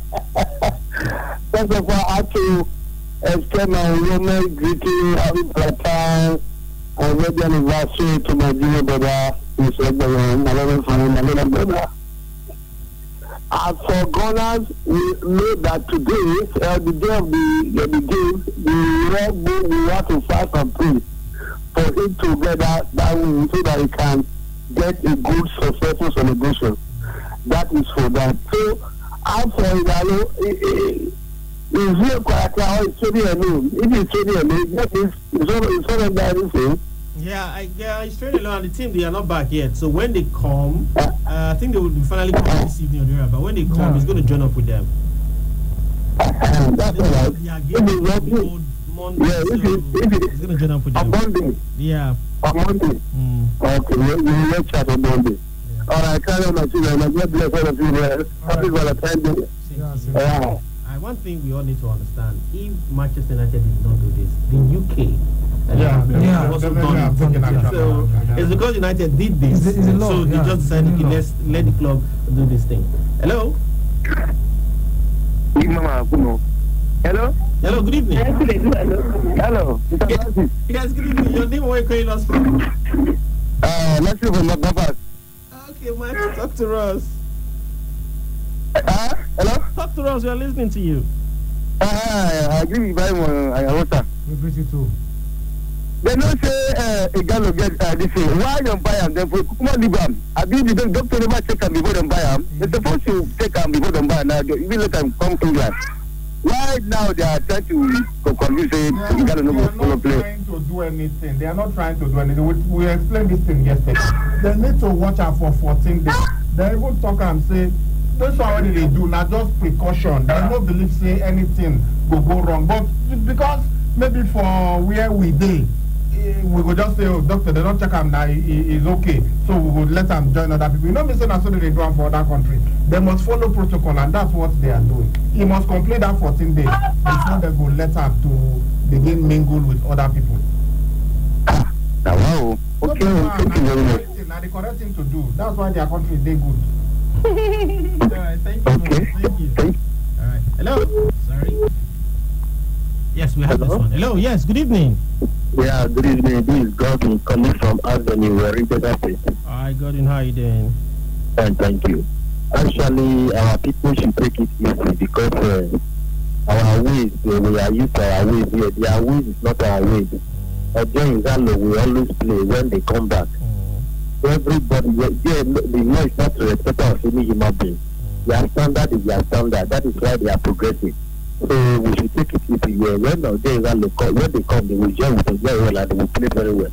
As for us now, I wish them good luck. I expect them to do something better. Thank you. Thank you too. Hello. Hello, knock knock. Good evening, sir. Yes, good evening. Gentlemen of the press, my dear, I'm listening very well. Thank you. Please tell us your name and where you're calling us from. My name is Thomas Iyamo. You can say heavyweight legend. Okay, Thomas Iyamo, talk to us. I overheard that Chelsea is planning to buy another extra 3 players. Is that correct? Well, we don't know. They've agreed to send one, just 1 year. Chelsea, Atkins, the deal has been agreed, so he's asking, he knows about it yet. He's asking if it's true that Chelsea have agreed to sign 3 more players. Well, they have other targets, but for now, they are not confirmed that now. Okay, sir. Thank you very much. Alright, we'll go on another break now. When we come back, we'll take more calls and also be looking at your text messages. Please stay with us. There will be so much fun to catch this Valentine as Cada Plaza Cinema and Entertainment Center presents Family Comedy Show featuring Young Messiah, Oyemachida Senator, MC Joba, MC Kosolo, MC Chibrino, Sensational African Michael Jackson, Gideon Peters, and a host of other comedians and acts, plus side attractions like dance competition, Know Your Spouse competition, and mystery prizes for winners. Date, Friday, February 14, 2020, time 6 p.m. p.m. Venue, Cinema 2, Carter Plaza, Sapler Road, Benin City. Entry fee, 5,000 naira per couple, 1,000 naira per child, plus free popcorn. After party at Elliott Sports Bar, 9 p.m. Come, let's make your 2020 Valentine a memorable one. For seat reservations, call 080-550-10676. Carter Plaza Cinema and Entertainment Center. Entertainment for everyone. You define event center will not get rival, or you define better person before you go do your party. Welcome to Thames Event Center. We get better banquet hall. We go contain over 300 people. If we will get better hall, we be say go carry up to 700 people. Thames Event Center, we get all booking conference hall. We go contain up to 300 people. Enough parking space there, Yakata. Security there, wella. Let's not even there. We be say yes, go give you better events. They still pay into event management. Make carry your eye. Come see American Wonder for inside Benin City. Thames Event Center Tandagripa for 171 Sapler Road between Satana Market and Magistrate Court for Benin City. For booking and reservation, I beg you call us 080-5326-8889 or 070-3066-8234. Thames Event Center. The event center where they make your event go really well.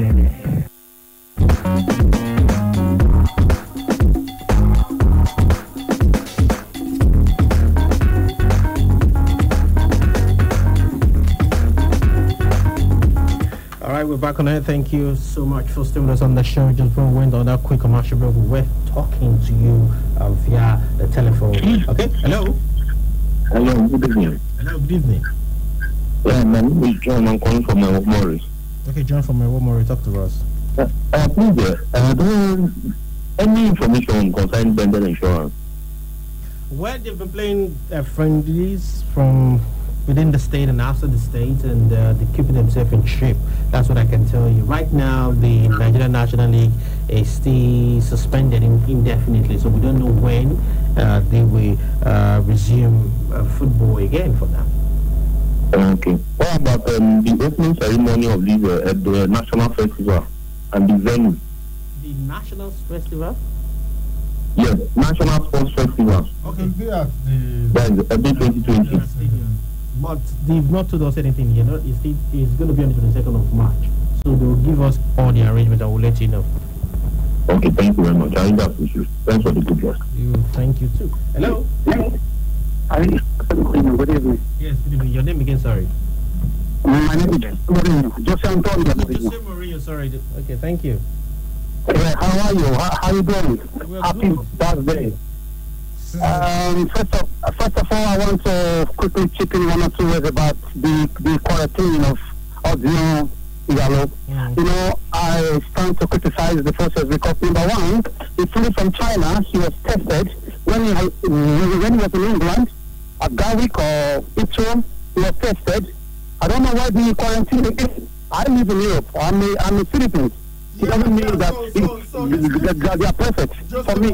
If you live in Europe and you are a citizen in Europe, and you understand that sometimes they do things like that. You don't present it like Ojo Igalo is being discriminated against, because that's the impression that I am trying to tell you that these guys can also be overbearing. They are not so perfect. They are also open to criticisms and mistakes. The Chinese testing are they doing it only to Ojo Igalo? Is it only to Ojo Igalo? But I don't see any player from China that are doing that right now. It's in Spain or you can't tell me no one has arrived. Can you mention other players that arrived from China within this time that we are talking about that they are allowed to mingle? I will keep my eyes on the TV. If I have other players and if they are not treated like this, then I'll go back to you. You don't have it right now, so you don't make allegations like Ojo Igalo. Okay, all right, let's wait. Maybe I'm too fast. Number two, I want to say the appointment of Joseph Yobo. I think I am not very comfortable with it. Please let me lie. I am not very comfortable with it. I know that Nigerian coaches have done well. We had Yemi Teller, we had Namigaba, we have Aminike, those guys took us to Walk of Glory, we have Olivia in 202. But recently, with the allocation of Santifiatia, with the way Sunday of the Tuku Olise also left. I don't, this is not the right time to have brought in this guy. I mean, and also experience-wise, I know he's not the head coach, but I foresee that he's going to be the coach someday if this guy leaves. I mean, the draw. But I think it's not the right time to bring him in, considering what Fiafia is facing, the Sunday of the Tuku Olise couldn't manage the center to what players. I think Joseph Yobo is kind of too young. I know you tell me about Guardiola, you tell me about other young guys, Frank Lampard and so on and so forth, but this is Africa. We are Nigerians. We know how it can be. My brother, my sister, help me do this, those contact connection things. We are not so ripe yet. At this moment, we are ripe, but not the right time with the crisis of Fiafia and so on and so forth. I wish him good luck anyways. It's been done. Just now. All right, let's take a look at the messages now. Okay. Because I pray Igalo does well in Manchester United. Manchester United has Nigerian players playing for their under 23 before. So why people say Igalo is the first Nigerian? Okay. Well, if the players that we are talking about did not make it to the first team, then he's actually the first Nigerian to play in the first team. And because the person has a Nigerian name doesn't mean he's Nigerian. We're talking about Nigerian internationals, those who actually played for Nigeria. So this is a repeated message. Okay, Ibrahim, my name is Messi the second. Waiting Messi eats this afternoon. You had Messi the second. You should be telling us what Messi the first ate. Blatter comment against Ronaldo and Messi. Who is the best child is correct because Ronaldo to the form. That's what they always talk now. Is Juventus stronger with Ronaldo? Though they won the Serie A last season, but overall, how good were they? You can't blame Sarri alone. Ronaldo is not a team player. Okay. Good PM, comparable men of sports. I just want to know whether Hazard don't come back from injury, and if he has come back, what match is going to be okay? Thank you. In what match is he going to feature for Real Madrid? Because I am desperate to see him. Thanks, Usman from Jerry. Last time they said it was a back training, but I don't know whether he'll be fit enough for their next game. Hi guys, the coach isn't the problem. The board is the assistant, and Ronaldo must be the main head of the attack problem. Really, they did that. I don't know allegations that they throw about. Let's see. Why do they want to postpone the National Sports Festival now? Kelechi Madu from the Kelechi, they are not going to postpone the National Sports Festival. Okay, somebody just said because of security reasons they should postpone it, and the chairman of the District Sports Commission has responded to that. Said, look, there is no plan. They don't right now, no plan at all to postpone the National Sports Festival. They are going to go. I go to sports gurus. Asking so many questions about your boss appointment is like waste of saliva when you know how things have been done in this country. Mr. Saturday from Ego. Stay from bypass. Do some Nigerians like shortcut past life. Allow Igalo fulfill all righteousness, and we should not be offended for that. All right, let's take one more. This is incomplete, my brother.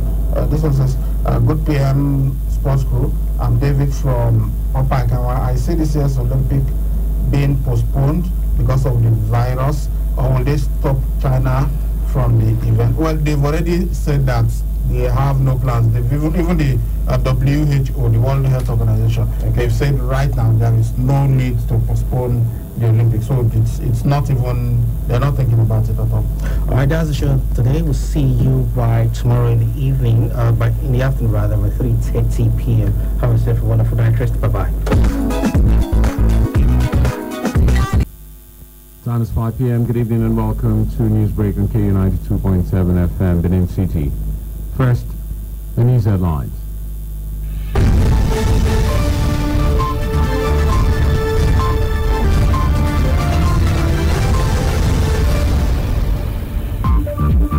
Deputy Senator Lawrence Erujakpo as Governor and Deputy Governor-elect, respectively, of Bayelsa State. The certificate of return was issued after the electoral body received the judgment of the Supreme Court, which invalidated the emergence of David Leon of the All Progressives Congress and his deputy on Friday. The certificate was presented by the National Commissioner for INEC, Ne Agbamuche, on Friday afternoon. Good afternoon, ladies and gentlemen. On behalf of the Honorable Chairman of INEC, Professor Mahmoud Yakubu, and the Commission, I hereby present the Certificate of Return to Thierry Douye. The People's Democratic Party has been elected to the office of the Governor of Bayelsa State of the Federal Republic of Nigeria.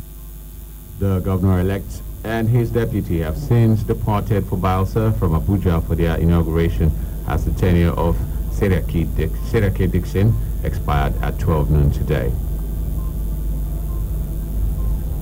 Protesters stormed the secretariat of the People's Democratic Party PDP in Yanagoa, Bayelsa State, setting part of the building ablaze. It was gathered that the aggrieved residents protesting the Supreme Court judgment threw bonfires at the premises of the PDP secretariat. It was, however, learned that the fire affected the generator and security houses. The protesters further visited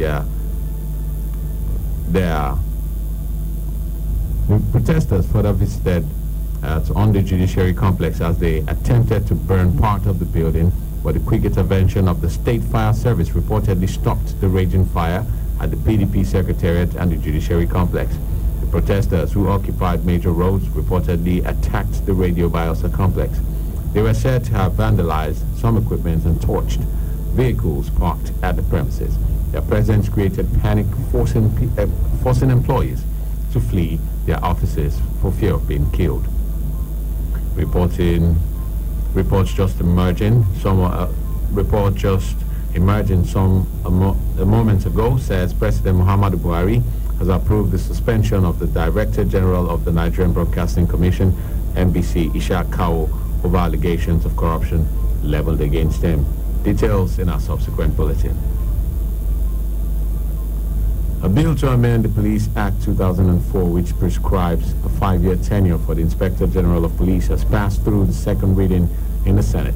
The bill, sponsored by Senator Aliru Jika, enjoyed the support of some senators when it was presented during the Thursday's plenary. According to Senator Jika, the amendment is to allow more time for the police boss to effect meaningful changes in the police and improve efficiency in the force. The bill, which repeals the Police Act 2004 and enacts the Police Act 2019, also provides for the establishment of community police forums and boards of the Commissioner of Police of each state, which is expected to be made up of representatives of the police and the local community. In his contribution, Senator James Manager highlighted the importance of the bill, saying it has captured everything about community policing. The committee was asking to report back to the Senate within 4 weeks. Ekiti State House of Assembly has passed a bill for the establishment of Ekiti State Security Network Agency and Amotekun Co. into law. This was confirmed by the Speaker, Honorable Fumini Afuye, on Friday. Honorable Afuye, who lauded the lawmakers for their leadership and commitment to the bill, said the Assembly did not short-circuit any process that was required in lawmaking. The Speaker said the bill will be transmitted to the State Governor, Dr. Kayode Fayani, for his assent. The law passed through the first and second readings in the Assembly on Thursday and committed to the House Committee on Security for proper legislative scrutiny before the House adjourned sitting till Friday. The Ekiti State government has debunked reports by the International Center for Investigative Reporting, ICIR, that it's inflated the May-June 2020 West Africa Examination Council fees of the senior secondary school in public schools by 25%. The government had approved 248 million naira for the payment of the May-June 2020 West African Examination Council fees of the senior secondary school. But the ICIR alleged the government inflated the examination fees with a 25% increase on each of the 14,242 students of public schools in the state. A statement by the state's Commissioner for Information, Muyiwa Olumilua, described the allegation as fake and the tissues of lies, saying the purveyors were either ignorant of the incidental expenses relating to the conduct of the examination or simply failed to patiently carry out the required due diligence before going public with their report. The trial of a former governor of Oyo State, Adebayo Alao Akala, and two others for alleged 11.5 billion naira fraud was on Friday stalled due to the absence of the prosecution witnesses. The Economic and Financial Crimes Commission is prosecuting Alao Akala, ex-commissioner for local government, Oshe Agbola, and the businessman Femi Babalola. The defendants are facing 11 counts of conspiracy, fraud, awarding contract without budgetary provision, acquiring property with money derived from illegal activities, among others. Justice Olalekon Owolabi of the Oyo State High Court had on January 16th issued witness summons to an official of the EFCC, Mohammed Goji, and 6 others. Others summoned by the court are officials from the Oyo State Ministry of Finance, Olutoyin Akomu, Florence Oyebanji, Adebayo Bankole, and Ademola Ojo, among others. Justice Olalekon Owolabi adjourned the case until February 28 for the continuation of hearing. Our Federal Capital Territory High Court has ordered the remand of 5 suspects arrested in connection with the failed robbery attack on a commercial bank in Abuja. Justice Ajoke Adekboju ordered the suspects to be remanded at the Kuje Correctional Center following their arraignment on Friday. The suspects were arraigned 7 weeks after they were said to have committed the crime. They were charged with 5 counts bordering on conspiracy to commit armed robbery, and illicit possession of firearms. The suspects were said to have attacked the bank located at Mbappe, a satellite town in the nation's capital, on December 28, 2010. Justice Ajoke Adekboju adjourned the case until March 13th for hearing. The National Drug Law Enforcement Agency, NDLEA, says it has publicly destroyed over 34,560 kilograms of hard drugs in Ogun. NDLEA's chairman, retired Colonel Muhammad Abdallah, disclosed this in a statement issued by the head of public affairs of the agency, Jonah Achema, on Friday in Abuja. Abdallah noted that 34,182 kilograms of the drug destroyed was cannabis sativa, adding that the quantity of the drug had raised concern following the relative population of the state. He said that others drugs like cocaine, heroin, amphetamine, tramadol, codeine, diazepam, and other psychotropic substances were destroyed on Thursday, February 13th. The chairman added that the drug was destroyed by burning it at a dump site, Okedia, Shagamu, Ogun, under the watch of the general public. Up next is entertainment right after the break. Stay with us.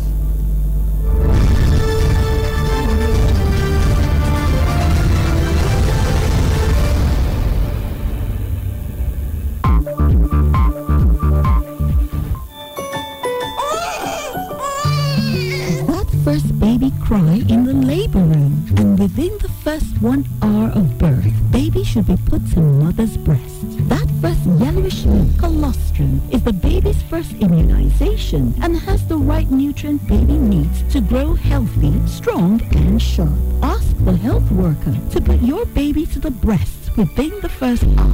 Give only breast milk. No water, no fluid. Exclusive breastfeeding. Start strong. Zero water for a better future. This message is from the Federal Ministry of Health, Edo State Government, with support from Alive and Thrive and other partners.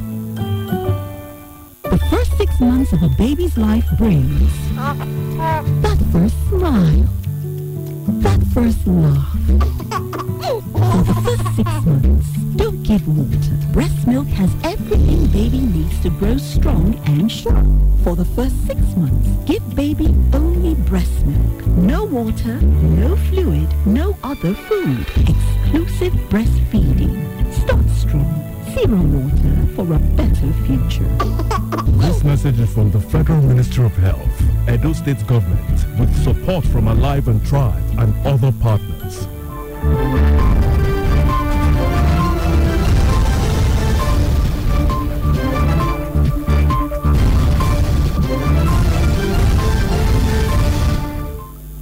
You're still on to Newsbreak on KU 92.7 FM Benin City. Over now to entertainment. On February 14, 2020, Grammy-winning pop sensation Billie Eilish released No Time to Die, the official song named after the upcoming Bond movie. In January 2020, Eilish was announced as the official singer of the title track for the movie No Time to Die. By so doing, the 18-year-old became the youngest singer for a Bond record. No Time to Die is also co-written by Eilish's Grammy-winning brother, Phineas O'Connell. This will be the 25th Bond movie to be released. The last Bond movie was Spectre. Spectre's theme song was sung by British Grammy winner Sam Smith. The movie's score will be composed by Hans Zimmer after Dan Roma, the initial composer, left due to creative differences. Spanish-Filipino singer-songwriter Enrique Iglesias and former tennis player Ana Kournikova have welcomed their third child. The 44-year-old singer announced on Instagram on Thursday that their baby girl arrived January 30th, posting a photo of himself holding a newborn in the delivery room. He captioned it, "My sunshine." The baby girl, whose name hasn't been revealed, joins the couple's 2-year-old twins, Lucy and Nicholas. Iglesias and the 38-year-old wife have been together almost 20 years. And that's the news. But before we go, a quick recap of the headlines.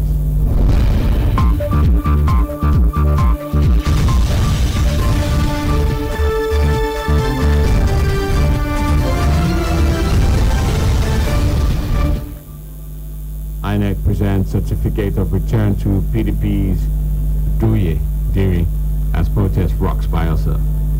Bill seeking extension of IGP's tenure scales second reading in Senate. Police arraign 5 suspects arrested over Abuja failed bank robbery. Do remember that the continued unity of Nigeria is a collective responsibility. Be sure to play your part. KFM Newsbreak was produced by Blessing Asekome. I'm Benjamin Kadiri, saying thanks for listening. Good evening. Me, and me alone. All right, I'll be right back. Stick around. The show is still on. Oh my, oh my. 92.7 KUFM.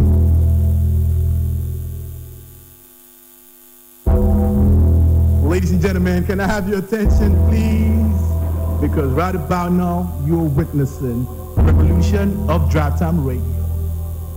Ladies and gentlemen, please make welcome the queen of the Drive Time. They call her the radio goddess, or they call her the porter of the radio. And some others call her the radio weirdo. Ladies and gentlemen, when I mean she got juice, she got so much juice to start a juice company. When I mean she got so much sauce and swag. Ladies and gentlemen, please make welcome Soba.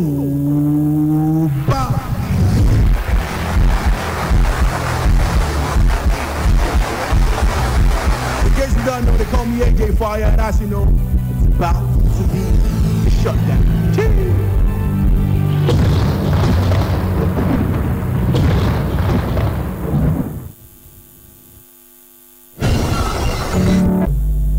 And perception about Valentine. Yeah, it's okay. Thank you.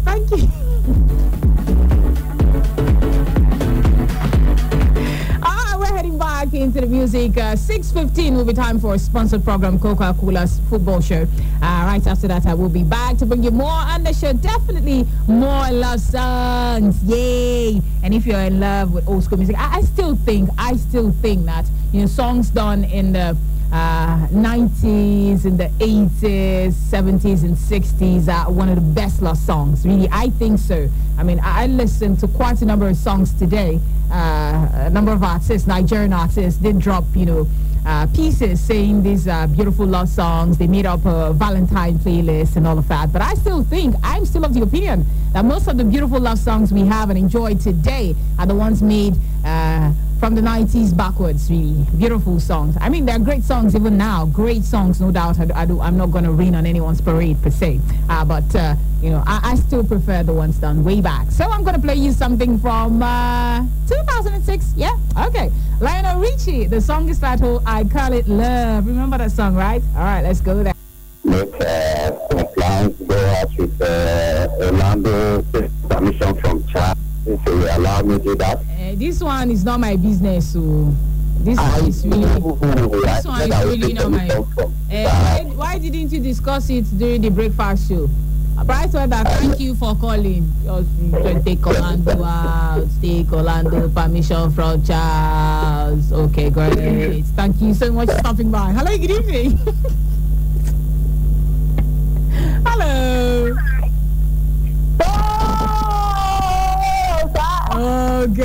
Okay. There goes evening. Good to have you on the show. Good evening. So there's a possibility you're going to spend the entire evening in the kitchen, right? You usually are in the kitchen. You're always cooking. We start now. I'm the kitchen. If I tell you the kitchen, not the food I do. Oh, really? So what you do? Yes, now. What you do? I'm doing something that you don't want to know. All right, great. All right, evening. Thank you so much for calling. Okay. Oh, wow. She's doing something in the kitchen, but not cooking. Wow, that sounds really... Okay, I'm so sick of that. So I'm just going to play the song by Neo. It's titled So Sick, 2005 track. Right after that, you listen to something from 1996. Always Be My Baby by Mariah Carey. It's the Valentine's Day special on the Drive Time Show. My name is Soba. I'm so sick of love songs. The Commissioner of Police in the state, Uche Anozia, who made the announcement on Friday, the curfew will last between 8 p.m. and 6 a.m. Some angry groups occupied major streets and the government house on Friday morning, armed with APC flags and bearing placards protesting the ruling of the Apex Court. Meanwhile, the People's Democratic Party Secretariat in Yenagua was also not spared as the angry protesters attacked the building, destroying properties. They also stormed the private residence of the former governor of the state, Seriake Dixon, destroying properties belonging to the family of Dixon and the Bayelsa Broadcasting Corporation, and they destroyed 10 vehicles and other properties. The People's Democratic Party, PDP, has called on the Inspector General of Police, Adamu Mohammed, to immediately order the arrest of the National Chairman of the All Progressives Congress, Adams Oshomole, for alleged incitement. The party said the violence and arson perpetrated by agents of the APC in Yenagua, the Bayelsa state capital, on Friday was in furtherance of Oshomole's inciting statements.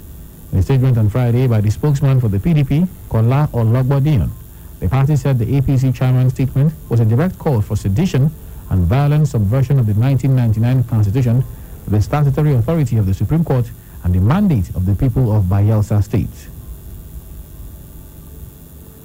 National Chairman of the All Progressives Congress, APC, Comrade Adams Oshomole, on Friday faulted the decision of the Independent National Electoral Commission to issue certificate of return to the candidate of the People's Democratic Party, Senator Doye Diri.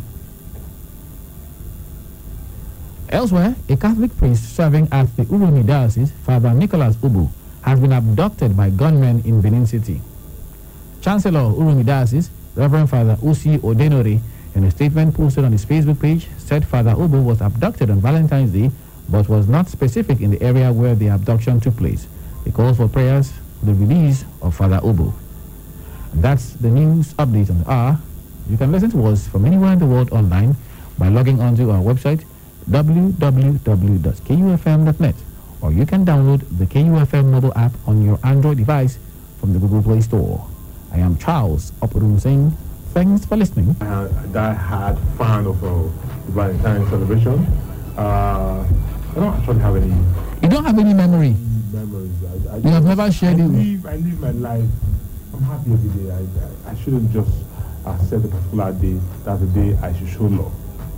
I show love. Are you Jehovah's Witness? No. You know, I'm just asking you a question. No, let's not bring it to your faith. You and I. No, wait, hold on. The reason I asked is this: there are certain denominations that say we don't celebrate certain days. You and I will share the same faith. So let's not go. Okay, I just wanted to be sure. Okay, so for you, is there any special person you know? Definitely, there's a special person I love. Okay. Somebody across in the other city is opening her mouth wide like, I wonder what the person wants me to do. Okay. Let's go back to Pastor Mike. Pastor Mike is the real man. Now tell us as a real man that you are. Share with us. There is favorite Valentine memory that you look back, and say, you know what, this day is one I will never forget. Charles, I don't think there's any I can ever think of. This guy has spent a greater part of his growing up life being who he is today. Spent like 30 years of my life being a minister.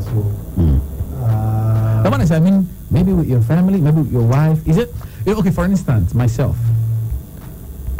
Traditionally, the Igbo people of Nigeria, we are known for always traveling home every Christmas, like festive periods, So wherever we are, within Nigeria, outside Nigeria, as long as from December 20th, 21st, all roads lead back to the east. Well, I come from the eastern part of Ghana, the Kwewus, in particular, where we travel home every Easter.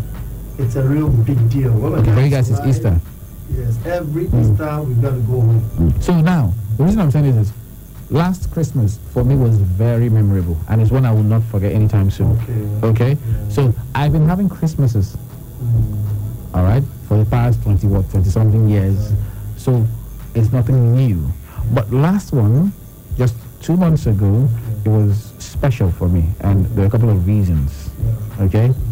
So let's look back. We know, for the past 30 years, you've been enjoying yourself, surrounded by your loved ones. Don't you have loved ones? The ministers, are they banned from having loved ones? Okay, so, but is there any special one that you say, you know what, the memories I had with my loved one or my loved ones in this particular year were awesome? Charles, it's not like it. Charles, let me tell you something. I think it's the female folks that hold on to these Valentines. Oh, really? It's the females? Yeah. I wonder what somebody would think right now. I was speaking with a friend this morning. He told me, he said, is it male or female friend? Male friend. It's an older friend. It's mine. Okay. Called him my godfather. Okay. He said he went to a social wake-up, so he was coming back and he was in a hurry. He wanted to get stuff for the wife, and the Valentine gift.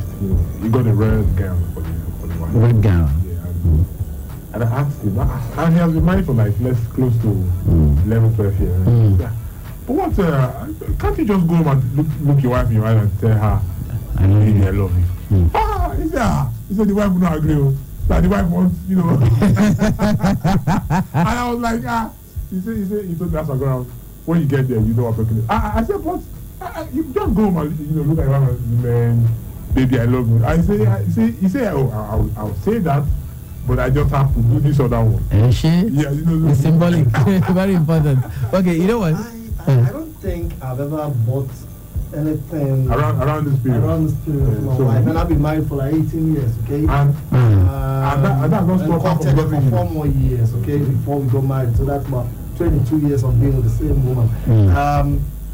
Like it is, my wife also doesn't really bother about some of these things. So I think it's just a two of us thing kind of thing where we are just okay any day. You understand? And we can just decide to make each other happy, whether it's 14 February or you understand. So really, I've not really had time to think even about this Valentine's Day. I don't really. For me. Okay. Let's look at it this way. That thing that man did with his woman, right, is some sort of symbolic way of renewing or reminding her of the love he had for her. You know, when we are the men, then we know how we do our things. When you see a lady you like, all right, you're trying to court her, you're trying to woo her to become your own, okay? You're willing to go the extra mile. In fact, some people say you can be calling her every minute to say, baby, are you breathing? Are you breathing? Have you taken the breath of fresh air today? Have you eaten? How many slices of bread did you eat? You know, like you bring out your time, invest your emotions, your resources to make sure you win her heart over, right? But now the allegations leveled against men is that after you have her, you know, maybe you guys are married now or you guys are dating officially and stuff like that, that all the attention you used to shower on her, all those romantic gestures, they now gradually reduce until they almost completely die away. And that is an accusation men face on a regular basis. Like, okay, when I was not, you know, when the lady would be like, okay, when I did not agree, he was always all over me, you know, and I was enjoying the attention. Now that, okay, fine, I've agreed, we are married now, you just come back and say, Mama Nkechi, you don't be calling me darling or sweetheart, you don't be calling me Mama Nkechi, bring my food now. What is all this? You understand? So, is this a period when, you know, is it wrong for you to say, okay, let me surprise my wife? Maybe you feel like you've been too busy for a while. Maybe you're a traveling minister, okay? You're in one country, your family is in another country. Everyone, for instance, is always on the road. If, hypothetically speaking, let's say you're married, you get? Well, we know you're not married, but let's just say you're married now. Hypothetically speaking, then you are then you are going to start. Then you know, as a roving journalist that you are. Today you're here, tomorrow you're there, and sometimes by the time you get back home, you're tired, man, like in a state of abject lassitude, and you don't have time for your wife. But then you bring out one day and say, you know, this 14th February, let me surprise her.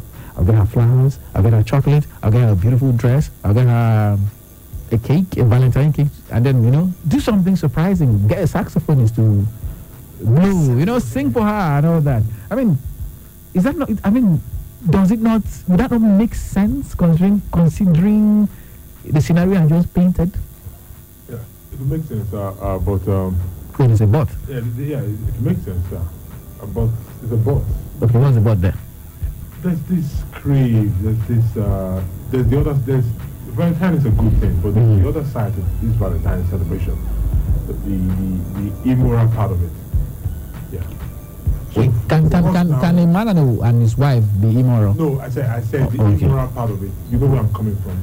Like, if you go out there now and you said in your intro, you said people are coupling and people are, let's say those who are legitimately married are doing the right thing.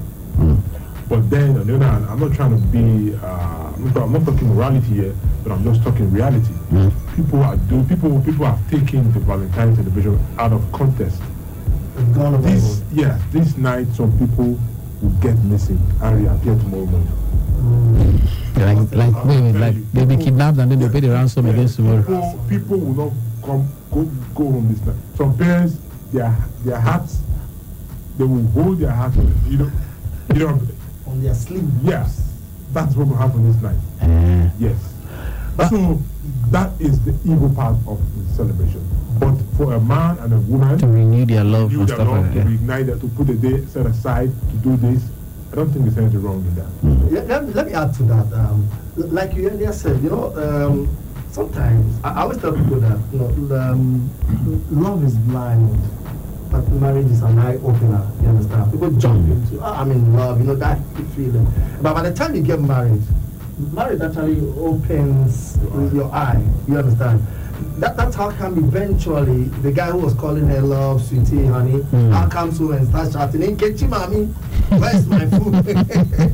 You understand? But you see, it will not be out of place for a married man to do what that gentleman did for his wife. Not just on the 14th of February, but it should be something that should be done regularly to rekindle the love, you understand, and affection that a couple has.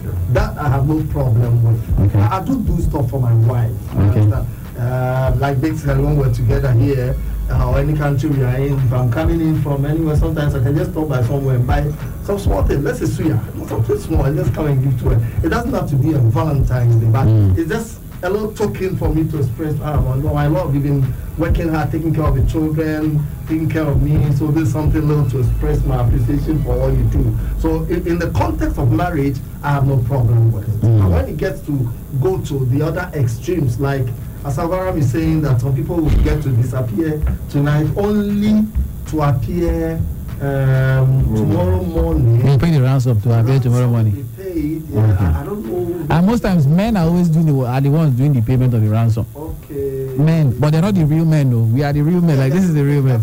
But those men are the ones that will be paying the ransom. Yeah, chai. Okay. All right.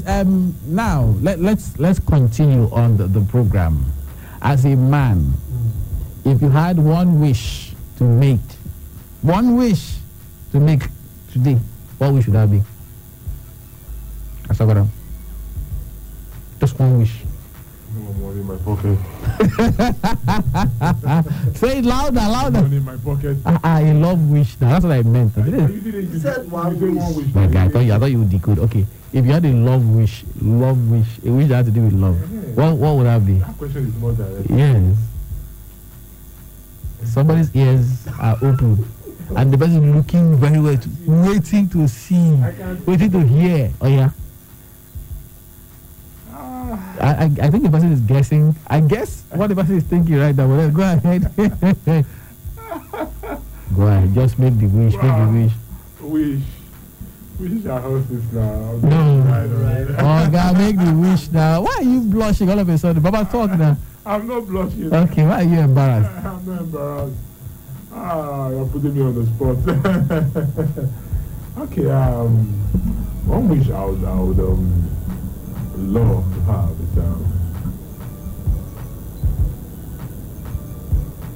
I wish when I get married, I want a happy married life. When you get married, you want a happy married life. That is one wish. That is your wish for today. Yes. That's the sometimes these things. It could be a mirage sometimes. Okay. Someone said marriage sometimes could be overhyped. Okay. I don't know if Pastor Mike does not agree, but then... I don't agree. It's not. Okay, so Pastor Mike, if you had one love wish today to make... I'll get to spend a lot of time with my wife, that's it. That would be your wish. I'm always on the road, I'm always, so I'd really love a situation where I'll get a lot more time to spend with my wife. Especially the children are beginning to grow. Yeah. So we can have a lot more time for ourselves. That's it. As a dad, you have two daughters. Big boy. And men, we are usually, I don't know about parents of you people, but my dad, strong affinity with their daughters. That is the thing. They're always very concerned about their daughters. They can say, my son is a man, he can fight his way through, he can, he can run well, but my daughter, I have to be very careful around her. Sometimes you get worried, like, what did they do when I'm not there? What did they do when I'm far away? This is like the last question I'm going to ask before I go to the phone line. Oh yeah, I have developed a very strong rapport with my girls, okay, so we talk a lot, so I don't really get worried as to whether they will get into any, and then they are pretty young, first is 10, maybe 11, second going to be 7 this year, so I don't really get to worry because there's a lot of things we have to put into it. But I've developed such a rapport that they tell me stuff. They are my friends.